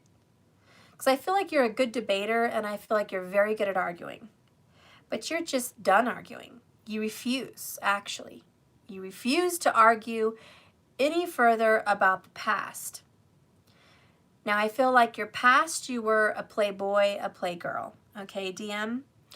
You broke a lot of hearts, a lot of hearts and a lot of jars, okay? You were a player at some point in your life. And there was some broken hearts, some bad decisions, okay? You weren't really sure what love was. Okay? You want to move on from your past. You're like, look, I used to be a player, okay? I used to have a lot of loves. I used to have, you know, this mentality that it's just going to keep coming at me. It's an endless overflowing cup of love. Like it would keep going and going. But I realized that time is short. I realized as I'm getting older that I need to be more serious. I need to be more focused. I need to value my time more than I have in the past. And I want to start over. I want to start fresh. I don't want to be judged for my past. I don't want to be judged for any of that. Okay? And so we have the Ace of Pentacles. And you're saying, I'm a new man or I'm a new woman. Okay? I'm a new person. Please do not judge me on my past. Now, I'm also getting some strong vibes that somebody might have had a hard past. Maybe it was, you know, confusion about all kinds of things, religion, spirituality, marriage, not marriage, you know, all of the above. Just a confusion as a soul in general. But I, for some reason, also get someone who was in trouble in the past by the law, okay? And I get that because we're seeing the Hermit reflection. Okay, looking back on your history, doing some soul searching. And I feel like as you're soul searching, you're thinking, how foolish was I? I got in a lot of trouble. I made a lot of mistakes. You know, I regret some of those things for sure. I hope no one judges me on this history. You know, we all have a past. And your past was foolish. And you're like, I'm just done. I'm matured. I'm a much more wise, intelligent, grown person than I ever was. And I expect some credit. Okay, because I have changed and overcome so much. But the Sun card, bottom line, overall, underall energy for you is, I'm not confident. And that means you feel badly about the kind of person you were, okay? I'm not saying you were terrible. I'm just saying it doesn't make you proud. This is, I'm not proud. I'm not proud of the past. I'm not proud of who I was. I'm not proud of some of those decisions I've made out of foolishness. And, you know, my ego is a little deflated. I feel a little bit down about that. And my ego and my pride and my self-love has been affected here. I feel you're trying to put your chin up and just move on. A lot like the feminine, I feel this kind of isolation energy. You just want to be left alone. You're like, look, if you've got nothing nice to say, don't say anything at all. The signs that are prominent here, well, I've already mentioned them, but Virgo, Libra, Cancer, Leo. Okay? And I just feel like, yeah, if you don't have anything nice to say, don't say anything at all. I don't want to argue with you. You might be telling someone, I don't want to argue with you, okay? I don't want to fight. And they're like, but the past, but the past. And you're like, shush, I don't want to talk about it anymore. That's a dead subject. I'm not that person. But you did, no, please stop. I'm not that person. Do you understand? You keep bringing up the past. I'm not that freaking person anymore. Would you stop? And I feel like that's your argument. That's your argument with the person that you're in connection with. You're just like, seriously, stop. If you don't stop hounding me, you're going to push me away. You're going to push me away because I don't want to be around someone that only wants me to argue with or only sees me for who I was, not who I am. Thank you so much for the 1111. Thank you for the hearts. So is this making sense? Do I even have any masculines watching me? I don't know. Maybe a lot of you guys are cross watchers. But this is a masculine in communication with someone, and you just want them to forget about that and just move on. So right now you're doing a lot of soul searching, and you want to find your confidence again. You want to believe in yourself again. You want to be happy again. You want to move on and be happy. And that's what this is. I want to move on and just be happy. I'm doing some self-love, some self-reflection. Okay, I'm doing some soul searching and some reevaluation. And, you know, I do want this new beginning, Ace of Pentacles, upright. I'm ready to have a new life. Are you? If you're not ready, I'm moving on. So I feel like there's a masculine that says, if you're not going to jump on board with me here and just accept the new me, then bye. Goodbye. Have a good one, because I'm not going to go around with you again. Have a good life, because I'm going to have a good life regardless, and that's kind of what I feel. Okay, let's get some hidden truth oracles for this situation for the masculine in communication. What's the hidden truth for the masculine in communication? Ooh, you came close. You came closer to me than anyone. Bottom of the deck, I love you. In other words, be grateful. You, my dear, have come closer to my heart than I've ever let anyone in. There's no one that has seen as much of my soul as you have. You need to know that I have never revealed myself so nakedly, so openly, with a soul on this planet but you. And so you really want this person to just be grateful and believe you and trust you. And you're like, can you trust me? But this person has a hard time trusting you from your past. You know, masculine, I don't know if you want to be with this person. Why? I don't know why you're pushing for this. I wouldn't want to be with someone who just can't love me for who I am today. But for some reason, masculine, you're trying really hard to get over the past and just be happy with this person. But, you know, I'm feeling like this person has a very hard time doing that with you. You love them. And I think that is the #1 reason why you're still there. Because every part and fiber of your being is saying to get away and to be alone. So I feel like at the very least, masculine, you might be departing from your lover to do some soul reflection and some self-love, okay? Because your person needs to chill out. They're a little hostile and a little bit too untrustworthy. And I definitely feel that you're going to be taking a break from them just to get some peace, okay? Some much needed peace, all right? So I think that's a good thing, all right? I don't think it's a forever separation at all, so don't freak out on me. I just feel like you need some time away. I do feel someone here definitely going to the mountains, okay? There's going to be green trees. I am seeing pine trees. Doesn't have to be, but that's what I'm seeing. You know, for all I know, it's palm trees, not pine, but, you know, this is what I see, okay? Going out in nature, snow. Look, he's standing on snow. Somebody may definitely want to go to a snowy place. If you live in a hot tropical place, somebody may be wanting to travel to a cold place and see some snow.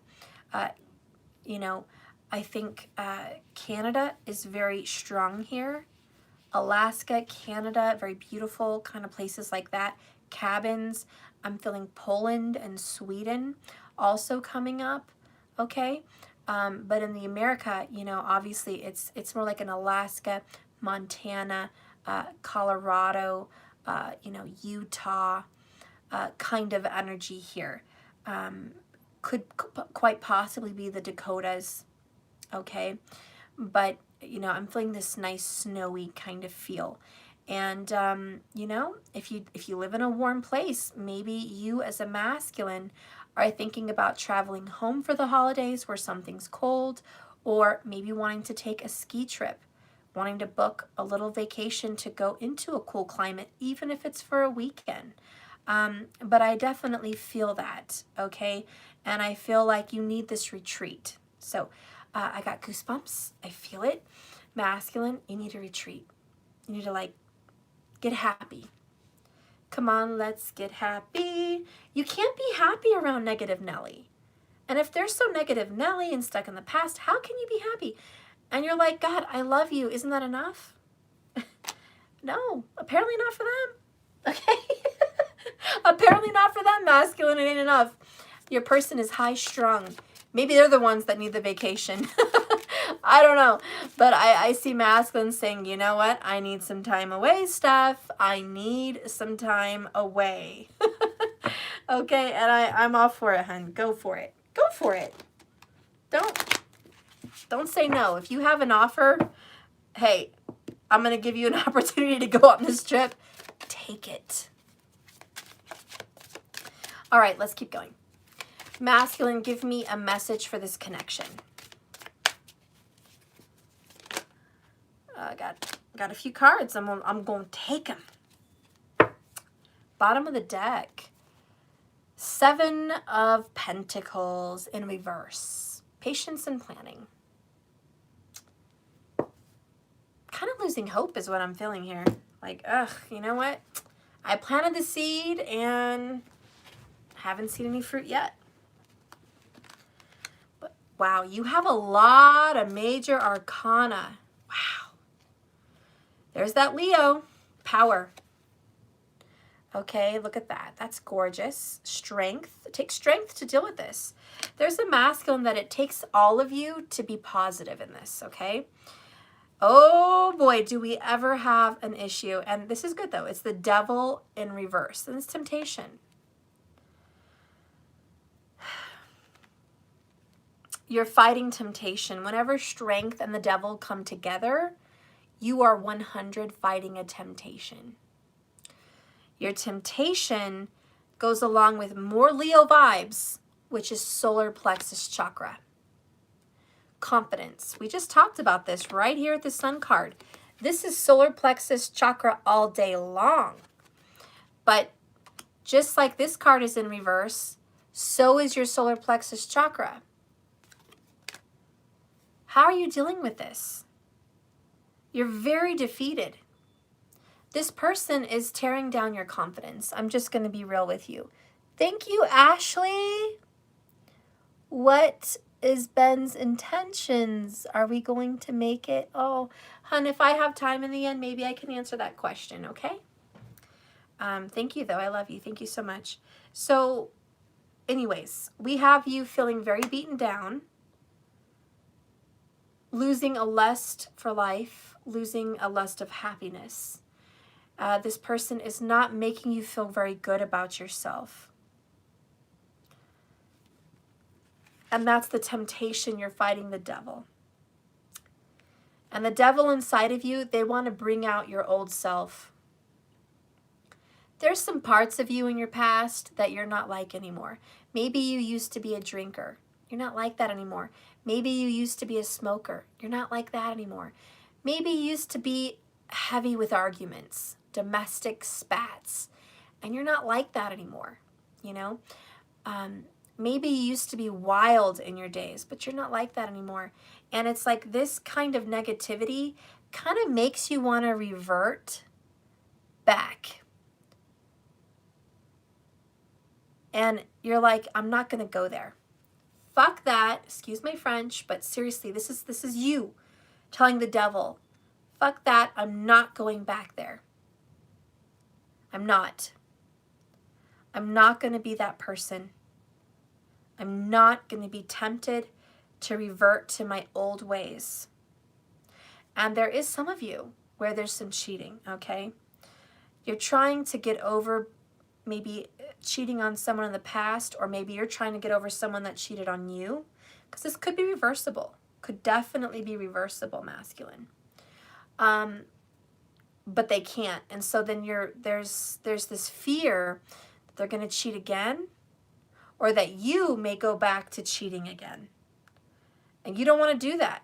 You're like, I'm trying to get over that, but this is a trigger. And so honestly, I feel like a divine masculine in communication with someone is being triggered and fighting their temptation to revert to an old way. And this is why you need some isolation. This is why you need a break. This is why you need to go back out and find yourself again. Get back your confidence. The last card that came out for you, more Leo energy here and Sag, positive movement forward.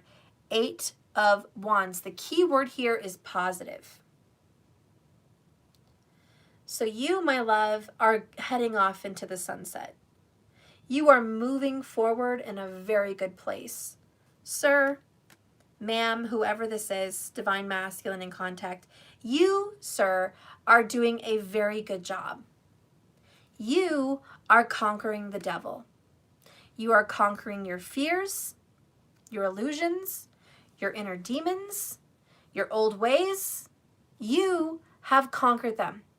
So whenever you do find yourself again and get back your confidence, all the more power to you. Okay? All the more. Because you're almost there.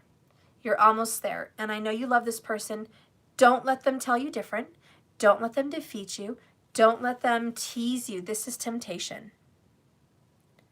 7 of Cups. Don't let them pull you back. Don't. Okay? So I think I'm going to read Power. That's the one that stands out for me.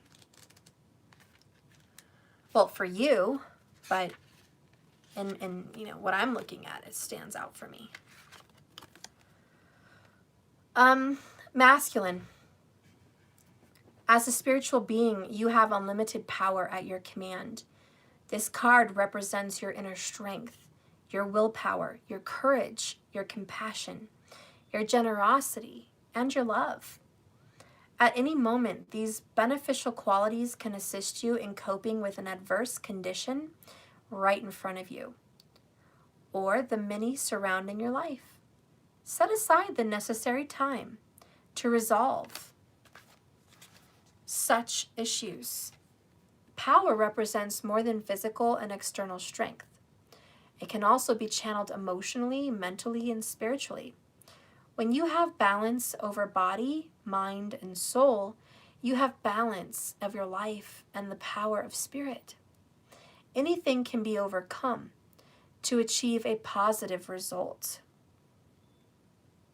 Power and strength can be developed to work in harmony in any given situation, and every obstacle, every error helps build your knowledge and understanding of the world around you. So, masculine, when you make a mistake, it's a chance for you to stop, listen, and ask yourself, what am I supposed to be learning here? And how can I make this situation better? Mistakes are great wake-up calls in that they provide you with opportunities to discover your weaknesses, what needs to be changed, and what areas of your life need improving, and the areas in life that you are achieving great success. Equally, these can be blessings in all disguises. Just remember, you are the power.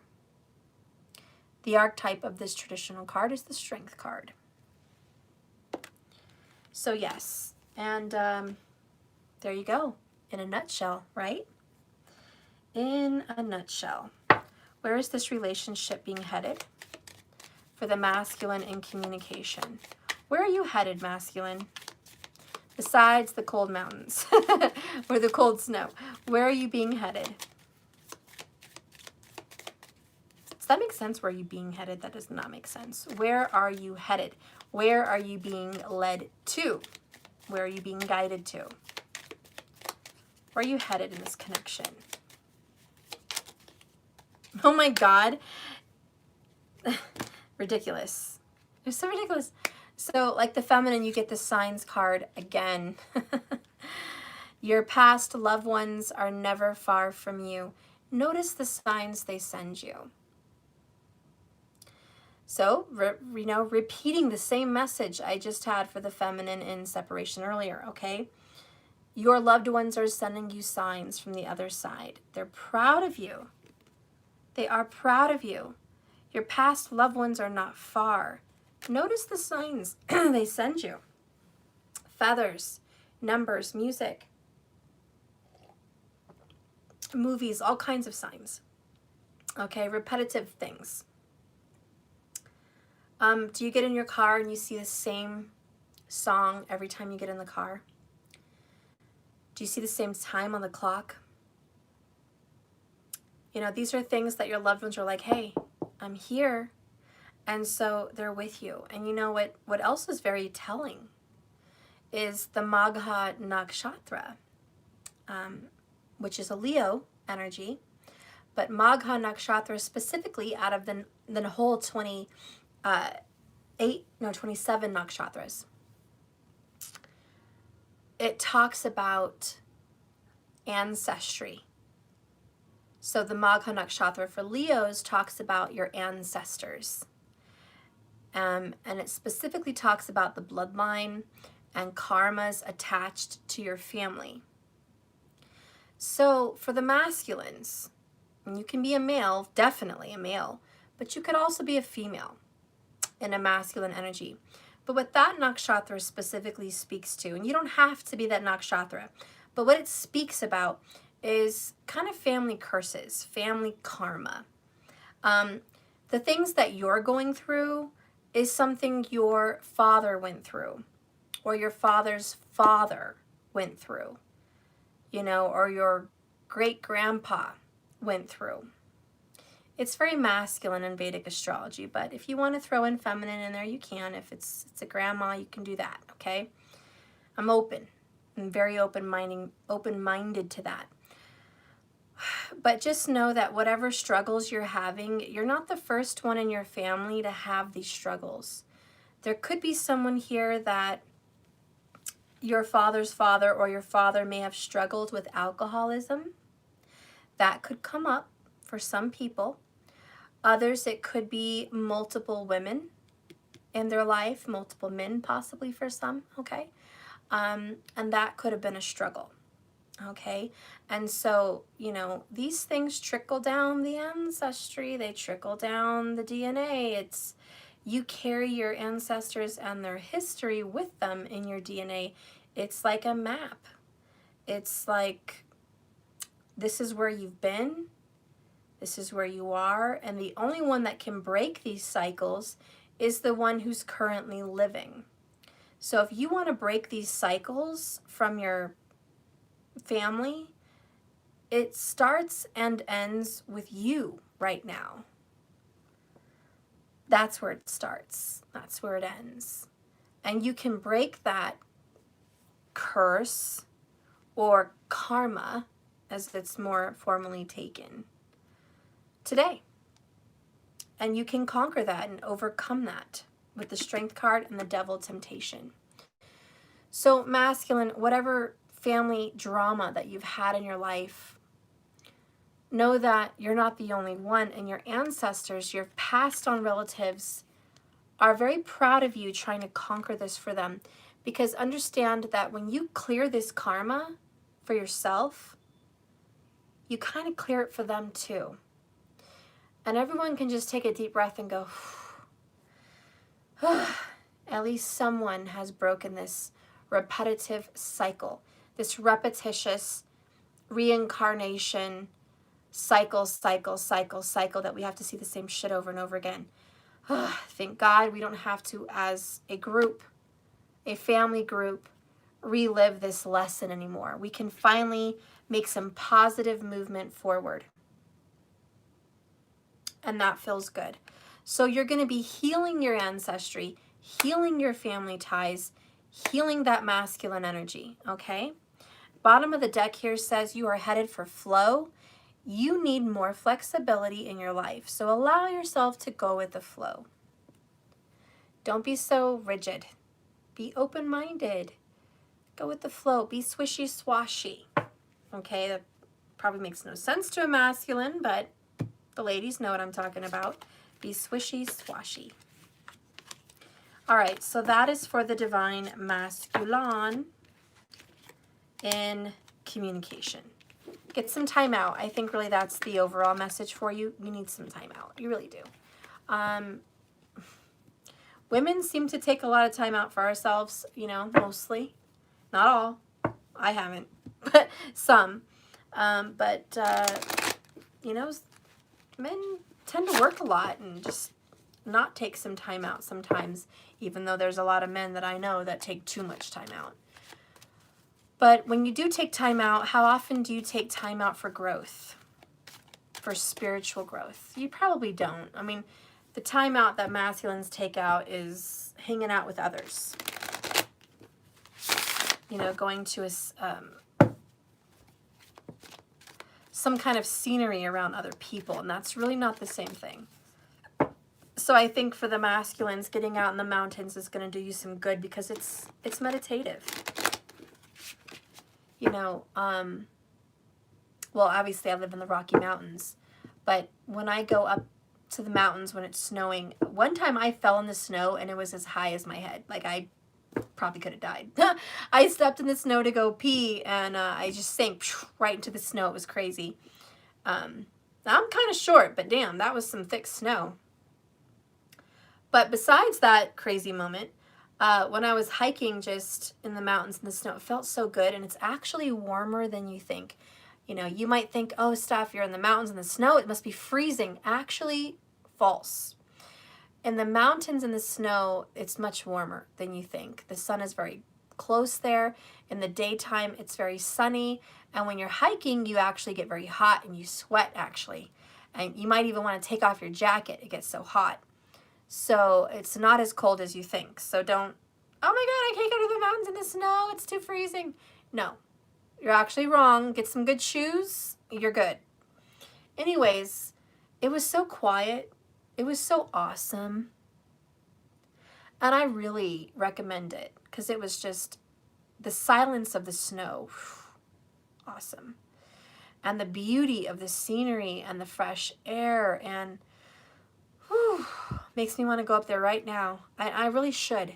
I really should. How many more days am I granted on this world? You never know. But if you've never been hiking in the mountains in the snow, you're missing out. You're really missing out. So whether you're skiing or whether you're hiking, I recommend it. Wherever you are, I recommend it. It's gorgeous. Just pack some hot cocoa. But you're going to love it. Okay. So now we're going to get into a divine masculine that is not in contact. Okay?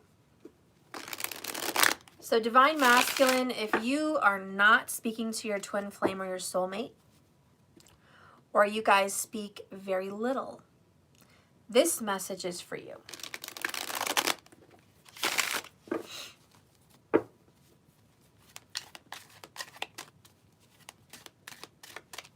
Grab something.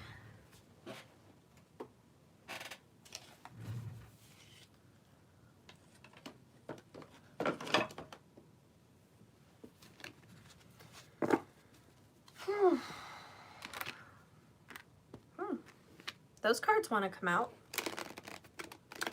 They want to come out and play.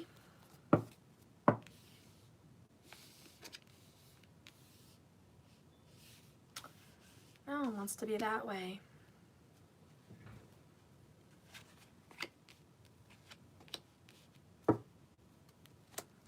Okay, I don't know if you like NSYNC, but this is the corny song. I don't know if it is NSYNC.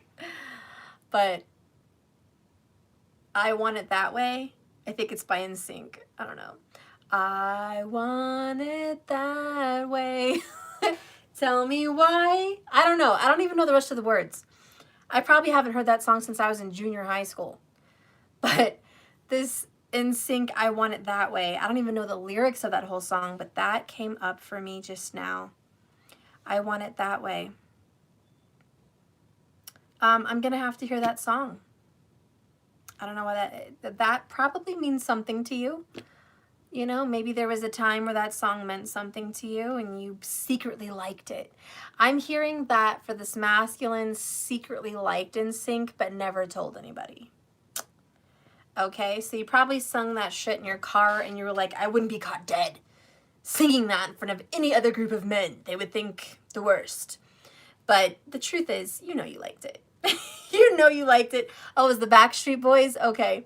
You know you liked it. All right, go ahead and lie to your peeps, but you know you liked it. So, anyways, also just the simple lyric of I want it that way.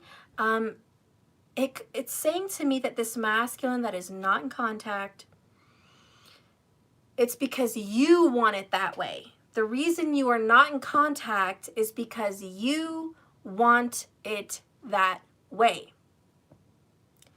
Bottom line, bottom of the deck, overall, underall energy, Knight of Pentacles. Stubborn motherfucker. Okay, Taurus vibes, obviously. Also Scorpio. Who also the Taurus motherfuckers? I mean, I didn't mean the Taurus motherfucker. The stubborn motherfuckers. I said, who else is stubborn? Obviously, all the fixed signs are fucking stubborn. But in my opinion, the stubborn signs are going to be, in my personal humble opinion,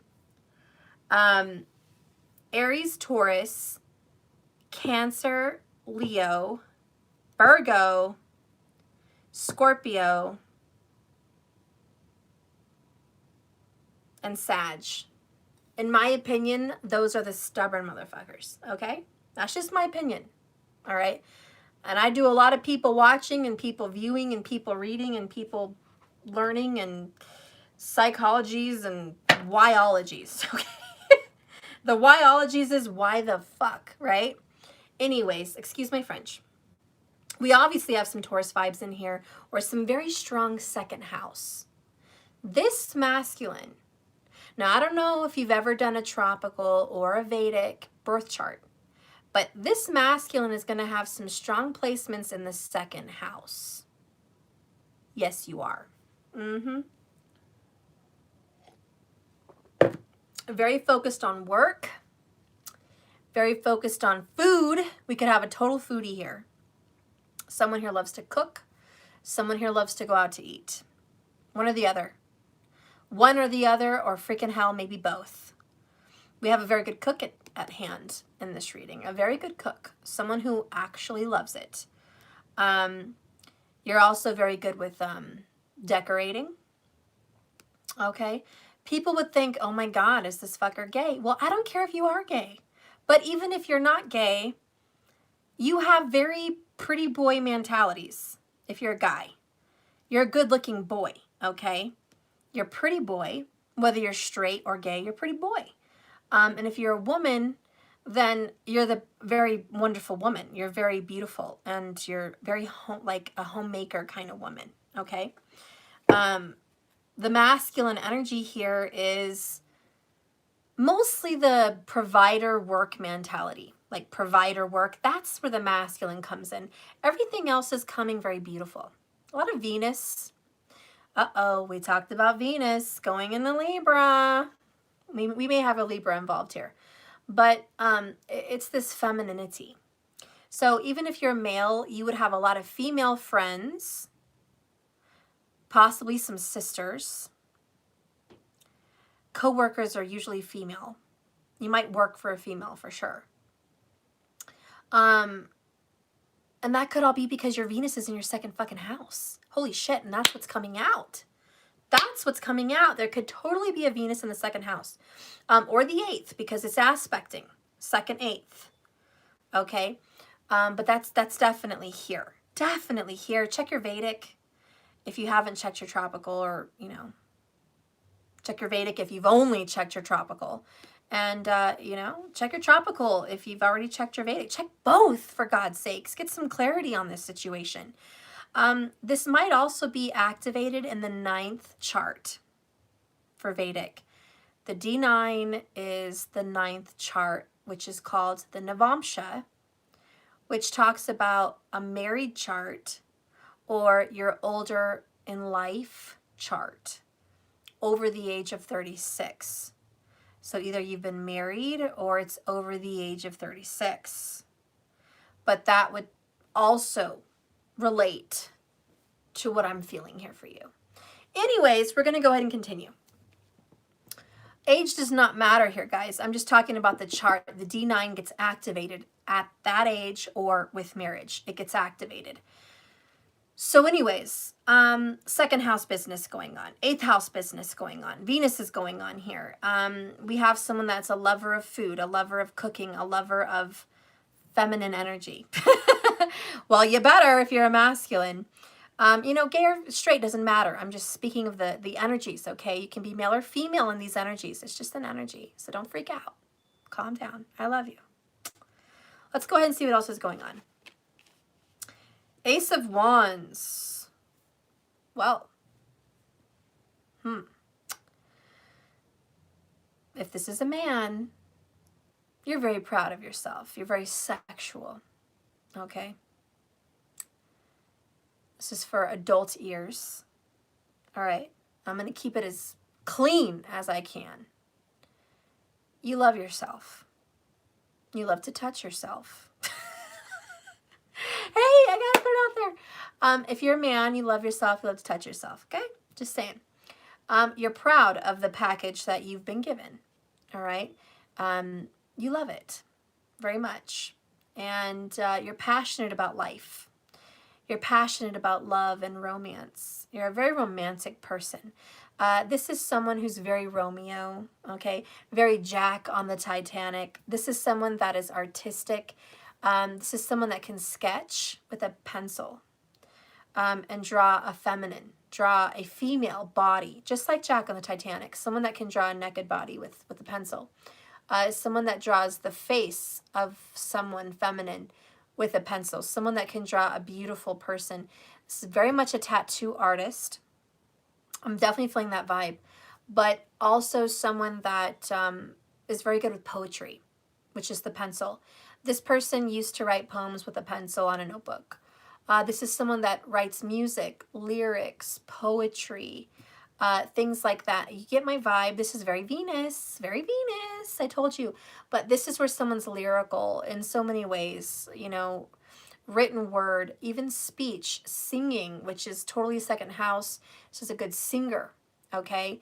This masculine can be a very good singer, maybe secretly because the 8th house, but this person would have some good vibes as far as having a nice voice, actually.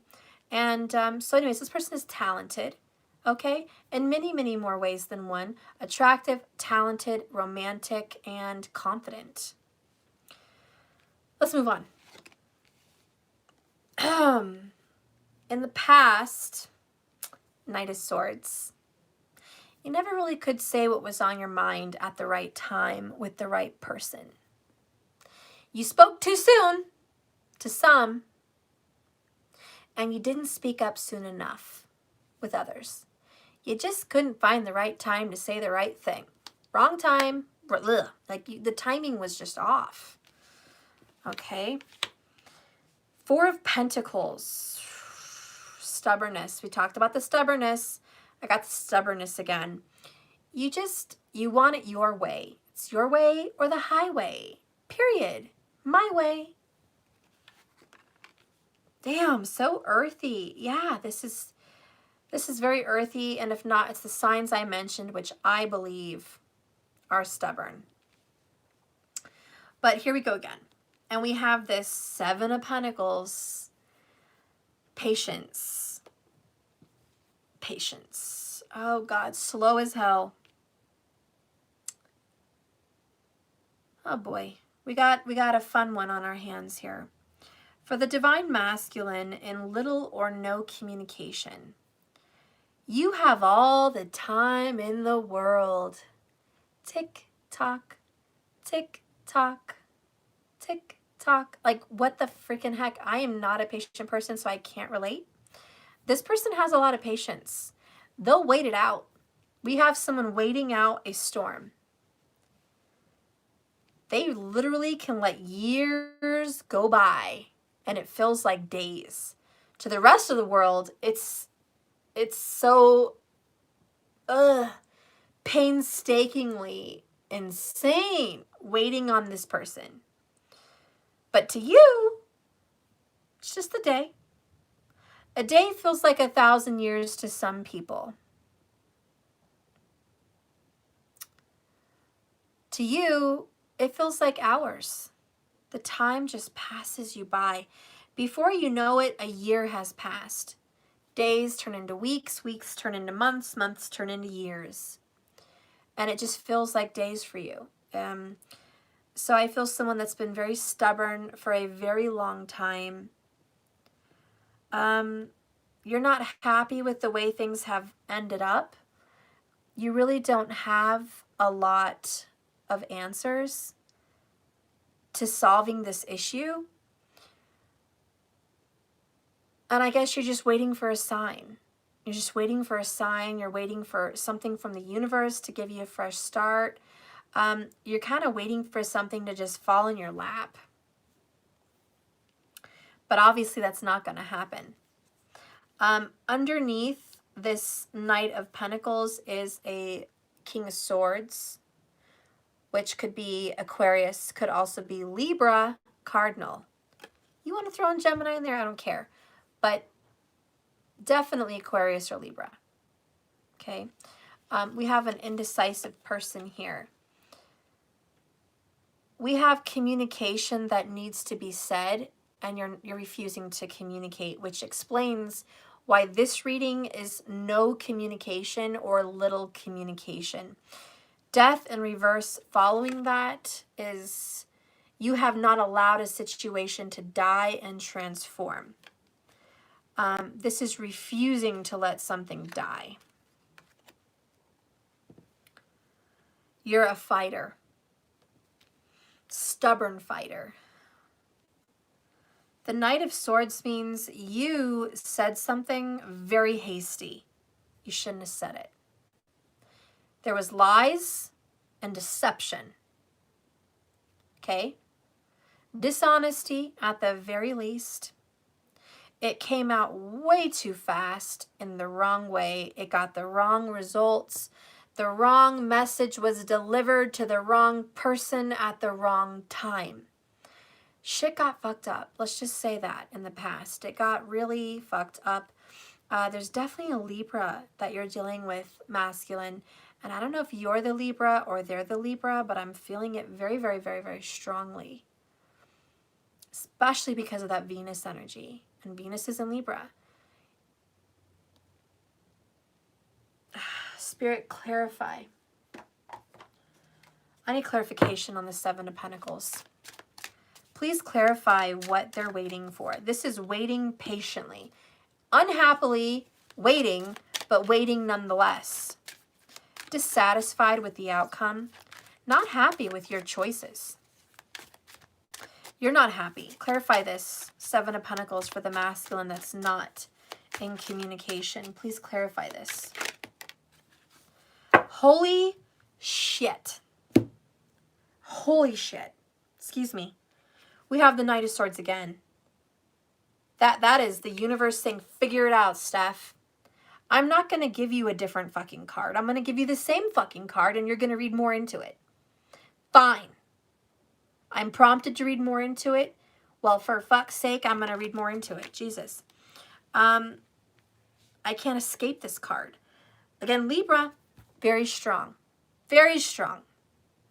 But so is Virgo. We could have a Libra-Virgo cusper here. Very prominent, you know. But the 2nd house and 8th house, I stick to that. There's some very strong planetary placements in those houses for this person. Anyways, again, I'm not happy with what I said, okay? I'm not fucking happy. I'm sorry I said it. I shouldn't have said it. I regret what I said, but what can I do? It's too late. Whatever was said and done is said and done. Yeah, I'm not happy, but it's still, I'm stubborn. I want it my way. Bottom of the deck, though, is Twin Flames. And we are doing a Twin Flame soulmate reading today. So overall, underall energy, clarifying this, this is the person that you feel bonded to, and you're kind of regretful, and I don't blame you about what you've done. What are you going to do about it, though? What are you going to do about it? It looks like you are going to communicate probably more honestly and truthfully this time. You're waiting for the right time, though, and Jesus, I think your person is not holding their breath. If your person was going to hold their breath on you communicating with them, they may die. Don't hold your breath, because shit, this person is slower than molasses on a cold fucking day. All right, this person is taking their sweet ass fucking time, like their sweet ass fucking time about communicating. And of course, this reading's about someone who's not communicating. So it's a problem. It's a problem, masculine. This person is dying for air and you're just not giving it to them. They're literally drowning, waiting for you is how they feel.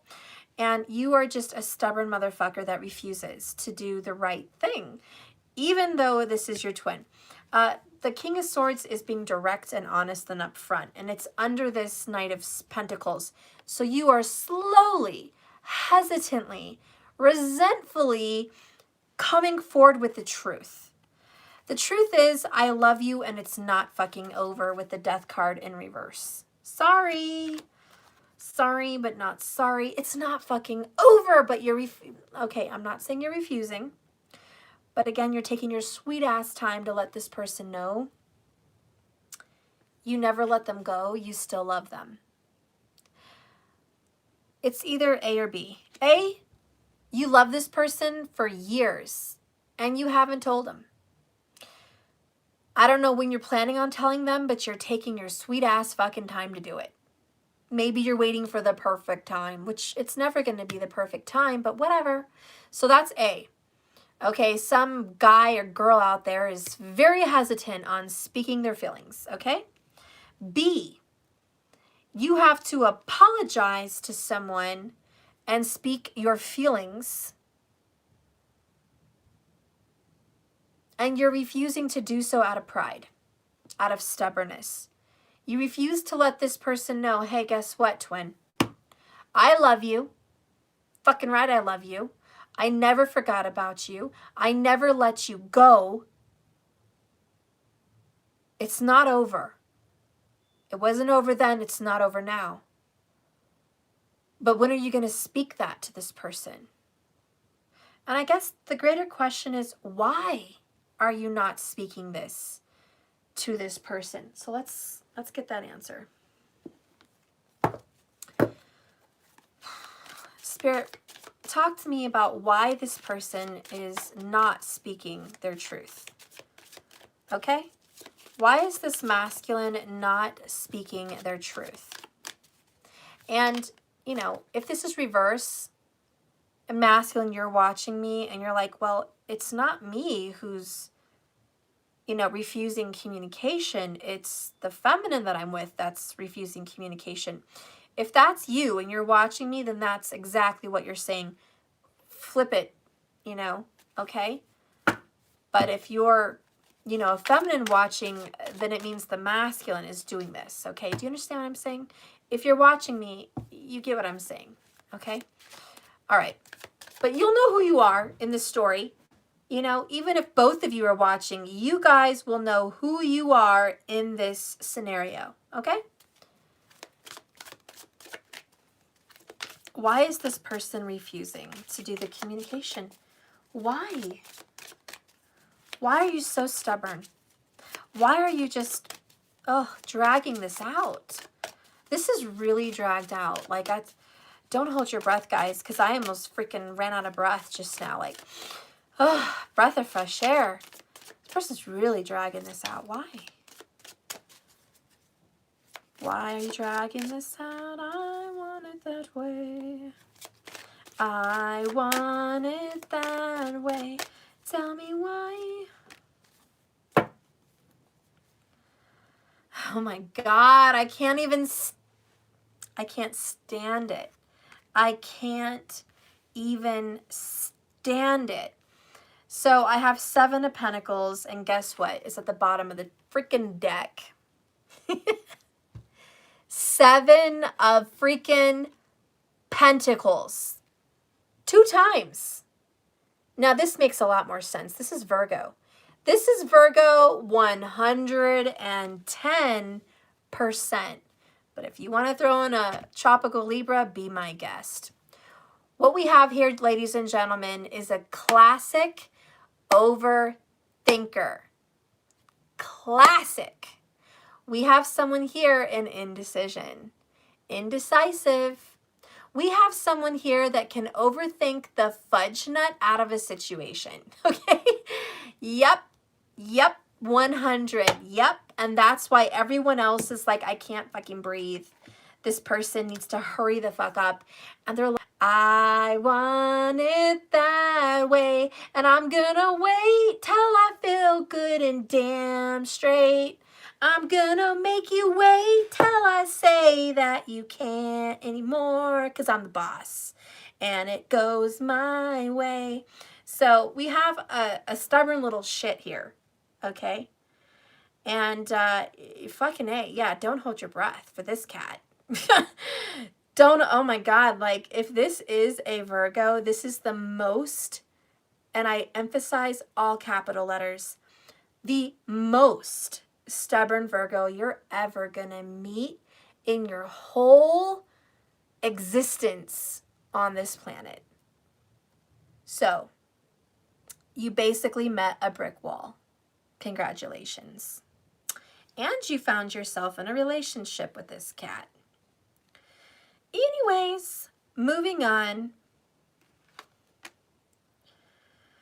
Holy freaking crap.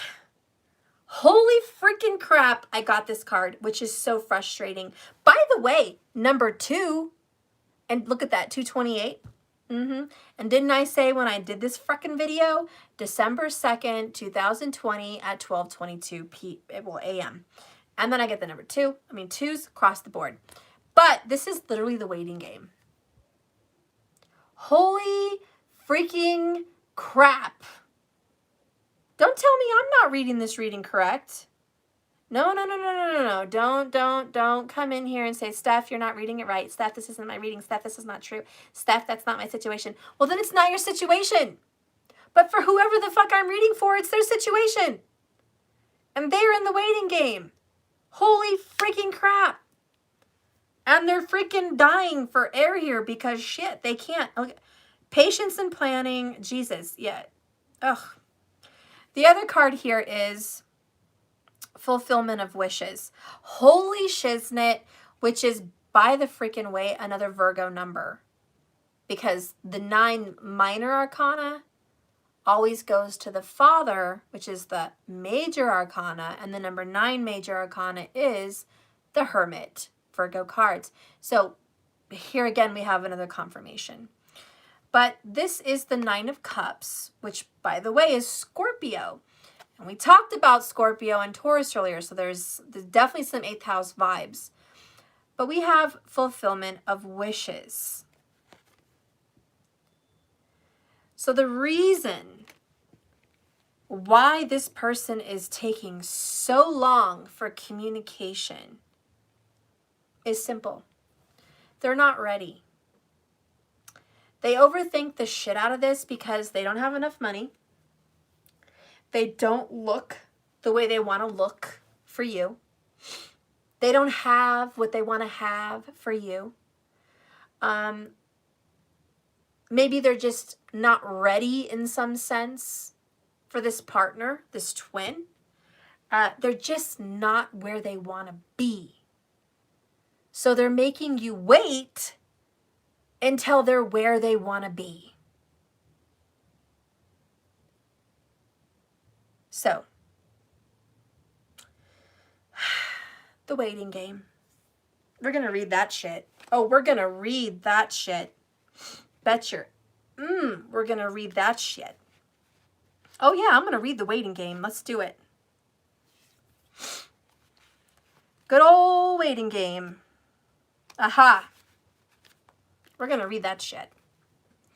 This card indicates that you've worked hard to set things in motion in certain areas in your life. And now you're waiting for the results to come to fruition. Dun, dun, dun, dun. I planted the seed, Steph, and it hasn't come to fruition yet. So I have to make them wait. The number 2 is all about choice and decision. In the past, you may have been afraid of making decisions or choices, hence why you're indecisive. But now, you're no longer held prisoner by this fear or the constraints of old beliefs. Expect the best and be open to the limitless power of your intuition, which is presently very strong. Trust and use it to assist you. Achievement and success are assured, but once obtained, don't let it change you. Remember who you are, the effort it took to get you to this point, and the gratitude you need to show people who have helped you. Stay on your spiritual path, for it will continue to guide you on the journey of your soul. So we have this hourglass here, and again, this person is cooking. Okay, guys, this turkey is in the oven. The seeds have been planted, my love. If you're cross-watching this fucker that is making you wait, don't freak out. Breathe. Don't hold your breath for them. The turkey's in the oven. Okay, it takes a long ass fucking time for that turkey to get cooked. But when it's done, ding, the little red button will pop out and you'll know your turkey is done. It's going to take you a hot minute, but your turkey's cooking. So I just want you to know, keep on waiting. This is coming to fruition. It is. And by the way, the Knight of Pentacles, as slow as this motherfucker is, he actually is very loyal. He's a loyal knight. He's an honest knight. He is very, how do you say, dependable knight. So he may cross his T's and dot his I's and double check all that shit again and again. But when he gets to where he's going, he has the package. It's worth waiting for. It's important. It's good. And it's long lasting. What's good about the Knight of Pentacles is they don't rush in, which means they don't rush out. When this knight arrives in your life, it's there for good. It's not going to go anywhere. This is someone you can count on, depend on, someone who's going to be loyal, someone who's going to be honest, someone who's going to be true, someone who's going to be good to you. Okay? So this is a very good knight to have. You want the loyal knight in your reading. Okay, this knight's not going to hurt you. This knight's going to come in and stay. The pressure with this knight is you have to wait for this person to come in.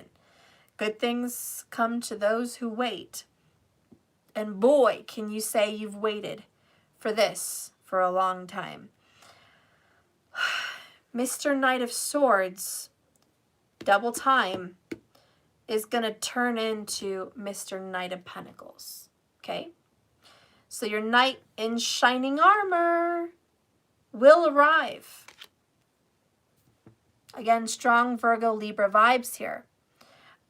Just give it some more time. Are you going to have wish fulfillment with this twin journey? Yes. Why are they being so stubborn? They want to have their shit together, honestly. before they come into a union with this twin or this soulmate. That could mean so many different things for so many different people, but ultimately that's what they want. They want to have their shit together. They feel like they have to be a whole person before they can be with you. And really, in essence, that's what it boils down to spiritually. They have to be a good, honest, whole person before they can come into any kind of union with this person. So have patience. They are planning this union. Again, don't hold your fucking breath, but they are planning on getting back in your life. Divine Masculine, you may be the one planning on coming back into this person's life, but this waiting game is very painful and stressful. So if I can urge you to go any faster, please take the warning. This person is like suffering in silence, waiting for you. So if that's you, masculine, please do something and stop waiting. Jesus, please. This person is like literally suffering, waiting on this. And, they may be an old ass skeleton by the time you arrive. So, pick up the pace. Pick up the pace.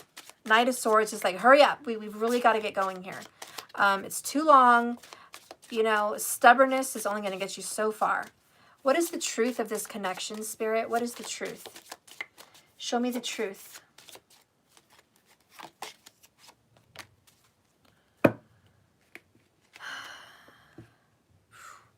I want to feel that way again. The truth is, masculine, you desire to feel happy and in love again with this twin flame. Wish fulfillment is you want to feel young, you want to feel in love, you want to feel wonderful again. Bottom of the deck here is I want to be more than friends. Okay, so you really want this. You've been fighting this. I think you've been stubborn, and there's been a little fighting this. We have someone here that kind of plays off the friend or has played off the friend in the past that actually secretly really wants to be more than friends.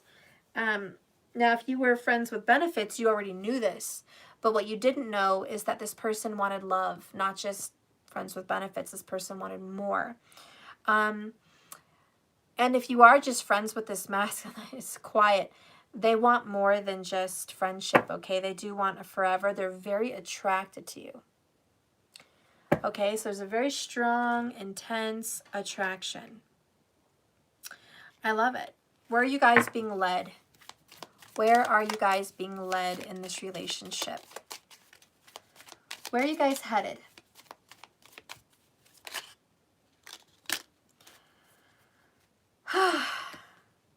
Take a big, long, deep breath. Everyone that's been holding their breath, breathe with me, because guess what's coming in for you with this non-communicative masculine? Communicate. Literally communicate. Communicate with others more freely. Speak up. You have the right to be heard. Breathe, guys. Breathe. You are being led to communication with this person. In the past, Knight of Swords reversed. They didn't communicate well, or they didn't communicate at all, okay? That's going to change. They still haven't let go of you. You haven't let go of them. Even though all this time has passed, the feelings are still there, okay? And so give it some time, patience and planning. 7 of Pentacles, the seed is planted. This person is going to communicate with you. Knight of Swords. It is going to come in through a text or a phone call. That's how it's going to start. This person's going to initiate a text or a phone call. The other places you guys are being led to is abundance, because great news is headed your way. Abundance is coming to you in so many forms. As you start to see these breakthroughs, money coming in, changes, abundance and happiness, abundance and gratitude, abundance in all kinds of good different areas, once you start feeling this abundance, these doors are going to be opened. Get this again. We have friends and friends. There's definitely a tight friendship here for this masculine and their lover. There's a definite friendship vibe. We have friends. Spend more time with your friends. Share your thoughts with someone who understands you. Okay, so for this masculine and this person, I think you guys were friends first, and then you became lovers. Okay? And again, this person wants to be more than friends. So I think there's a clue. However this relationship is going to manifest, friendship is going to be a key element in this connection, okay? It's just going to be a key. You'll know what that key element means for you, but that's a key word, and that's a key to this connection. The next card of where you're being led to is skills. It's time to learn some new skills, study a course, or start a new hobby. Some of you guys are going to be starting a new hobby, and some of you guys are going to go back to school, or you're going to teach. You're going to have a class. But one or the other, there's this energy here for you guys, and you're both being headed to this new area of personal growth. The next card of where you're being led to is proud. Be proud of who you are, where you've been, and where you're going. So there's going to be some encouragement. You guys have come a long way. I have a very good feeling that when you guys get reconnected, this person's going to be proud of how far you've come, and you're going to be proud of how far that person has come as well. You guys are going to be giving each other a pat on your back. You guys are going to be friends and saying, I'm so proud of you. Look at all you've done. And then your person's going to say the same. I think this relationship is going to burn bright because you guys are true friends. At the bottom of this intimate connection is true friends. I think this is a beautiful love connection. Let's go ahead and get the purpose for your love. What is the purpose?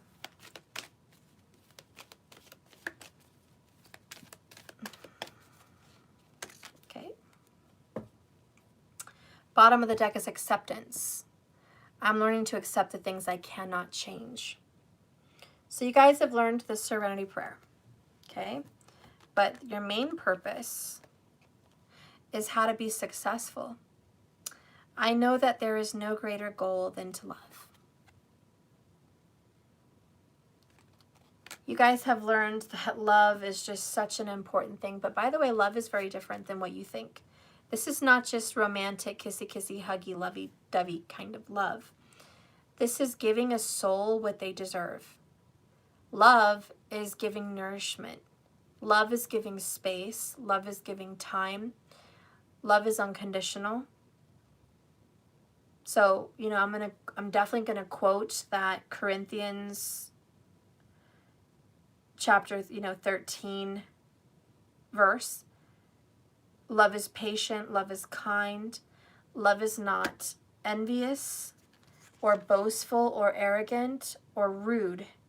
It doesn't insist on its own way. It's not, I want it my way. Okay, love is not do that. Okay, love is not irritable or resentful. It does not rejoice in wrongdoing, but rejoices in truth. It bears all things and all time. It believes in all things. It hopes all things. And it, like I said, it endures all things. And that is the energy of true love. And that's why friends, the element of friendship is so important here. Because this kind of love is unconditional. And it's forever lasting. Okay, let's read. Success. Success can mean many things to the ego. But the soul only knows one triumph, one victory. And that is love. When your soul is no longer manifested here in this world, it is a time of reflection on how successful it was with that endeavor. The soul doesn't care how big your house was, how nice your car was, how many bank accounts you had, how great that credit score was, where you lived, none of that. The soul only cares about how you expressed your heart and your feelings and your love and your compassion, and how you accepted that in return of others. The infinite wisdom of the universe is the more love you demonstrate, the more love you will receive. Even your ego's definition of success becomes altered in your passing. Your notion of how you would be perceived as successful will change. The material things that you thought would make you happy will not have the same appeal. And I think that's what you, masculine, or your soulmate, is learning. What this really means. Is it the stuff? Is it the credit score? Is it the house? Is it the public appearance? Is it the car? Or is it the children you made? Is it the hugs and kisses that you receive?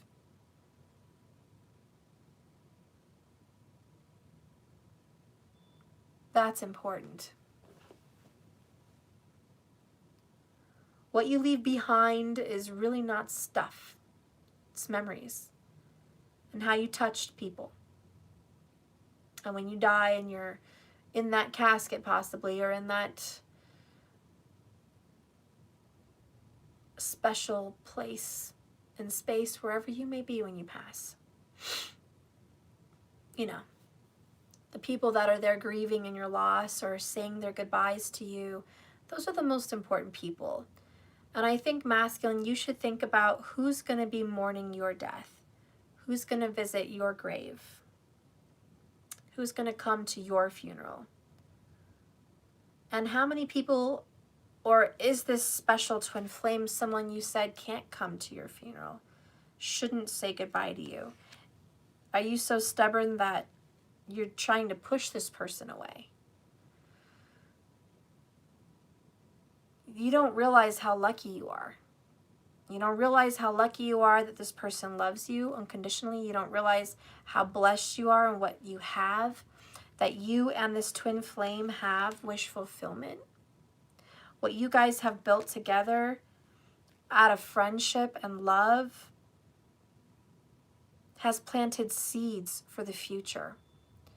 I do feel there's children somehow in this aspect, possibly for some of you guys, and that lives on forever. There's a tie, there's a bond. You know, there's a bond between you guys, whether it was past life children or this life children, there's a bond. And it forever ties you karmically and spiritually, and it's like there's no release from this. So think about how you're leaving this world, and time is precious. Don't waste it by being stubborn. Don't waste it by the perfect timing. Sometimes if you wait for the perfect time, time passes you by and you miss your opportunity. So I'm glad that you're trying to plan for this perfect future, for this perfect time, but there's no time like the present. You never know if you're going to be here tomorrow. Don't let those words be left unsaid. Don't let those I love yous be missed. Express your heart, express yourself, and communicate. That is so important. So I do think where you guys are being led is to communicating again. The serenity prayer, you know, don't forget to quote that. God, grant me the serenity to accept the things I can't change. The courage to change the things that I can, which, by the way, you still have time to change those things that you can, but the wisdom to know the difference. And I think that last piece is what's important for you right here. You need to know that you might be accepting things as gone that aren't gone. You need to have wisdom. You might think something is gone, but it's not. And you can still change that, and you need to be praying and asking for wisdom to show you the things that you still can change, that you think might be gone. You're not thinking clearly. So you need wisdom to know the difference. It's good to accept things that you can't change, but it's also good to have courage to still change the things you can. And I feel like someone here needs to not give up. Hang on. Let go of your pride and your stubbornness, and don't give up on this connection. It's a very powerful connection. It's a beautiful connection. And all in all, have patience and planning, because that Knight of Swords says there is going to be communication coming in the future. There is. Give it some time, but there is going to be communication. So if anybody's cross-watching or watching this, know this, that in the future, you and this DM that you've been at odds with are going to communicate. It is coming to you. Look what's under that. Affirm. Create your own affirmations. Think of words or phrases that inspire you and write them down. Keep affirming communication. Speak it into existence. Look at that side of that positive. Positive affirmations. Thank you, for we are in communication. Thank you for the communication I received from this person. It feels so good. Don't speak about the lack of communication. Don't cry and whine about the frustration that is here. Speak thanks even into something that hasn't happened yet. So that is your message there for those of you that are not in communication with the DM. Speak positive affirmations towards communication and movement forward. Positive movement forward. I do see longevity here in this future for you guys. I do see communication for sure coming in. I see a great friendship stirring up from this connection and building on that friendship. Remember, once you become friends, they will want to be more than friends. So what may come from this is first a friendship, and then it blossoms into more. That could totally be what's going to be happening with this connection. So the advice here might be take it slow. Take it slow, and it will be worth waiting for, okay? Just know that follow your heart. Always ask for wisdom, and always speak and communicate to the universe the things you want so they can come. You may not believe it, but it's true. What you speak about, you bring about. What you feel becomes real. So it's not just good enough to speak affirmations. You have to feel like those affirmations are real. You can't just say this, I am powerful and successful and abundant. I always get what comes to me that I really desire, or, whatever. Whatever I desire always comes to me. You can't say it so nonchalantly like, oh yeah, I'm just going to read a book, just going to spit it out there, just going to speak those words. No, because the subconscious energy behind those words is what feeds those words into creation. It's what builds them. You have to say, I always get what comes to me. Whatever I want comes to me easily and freely without blockages. I am so grateful for all the communication I could ever want between me and so. I am so grateful that we are on the same page. I am so grateful that we communicate and that there's nothing blocking us.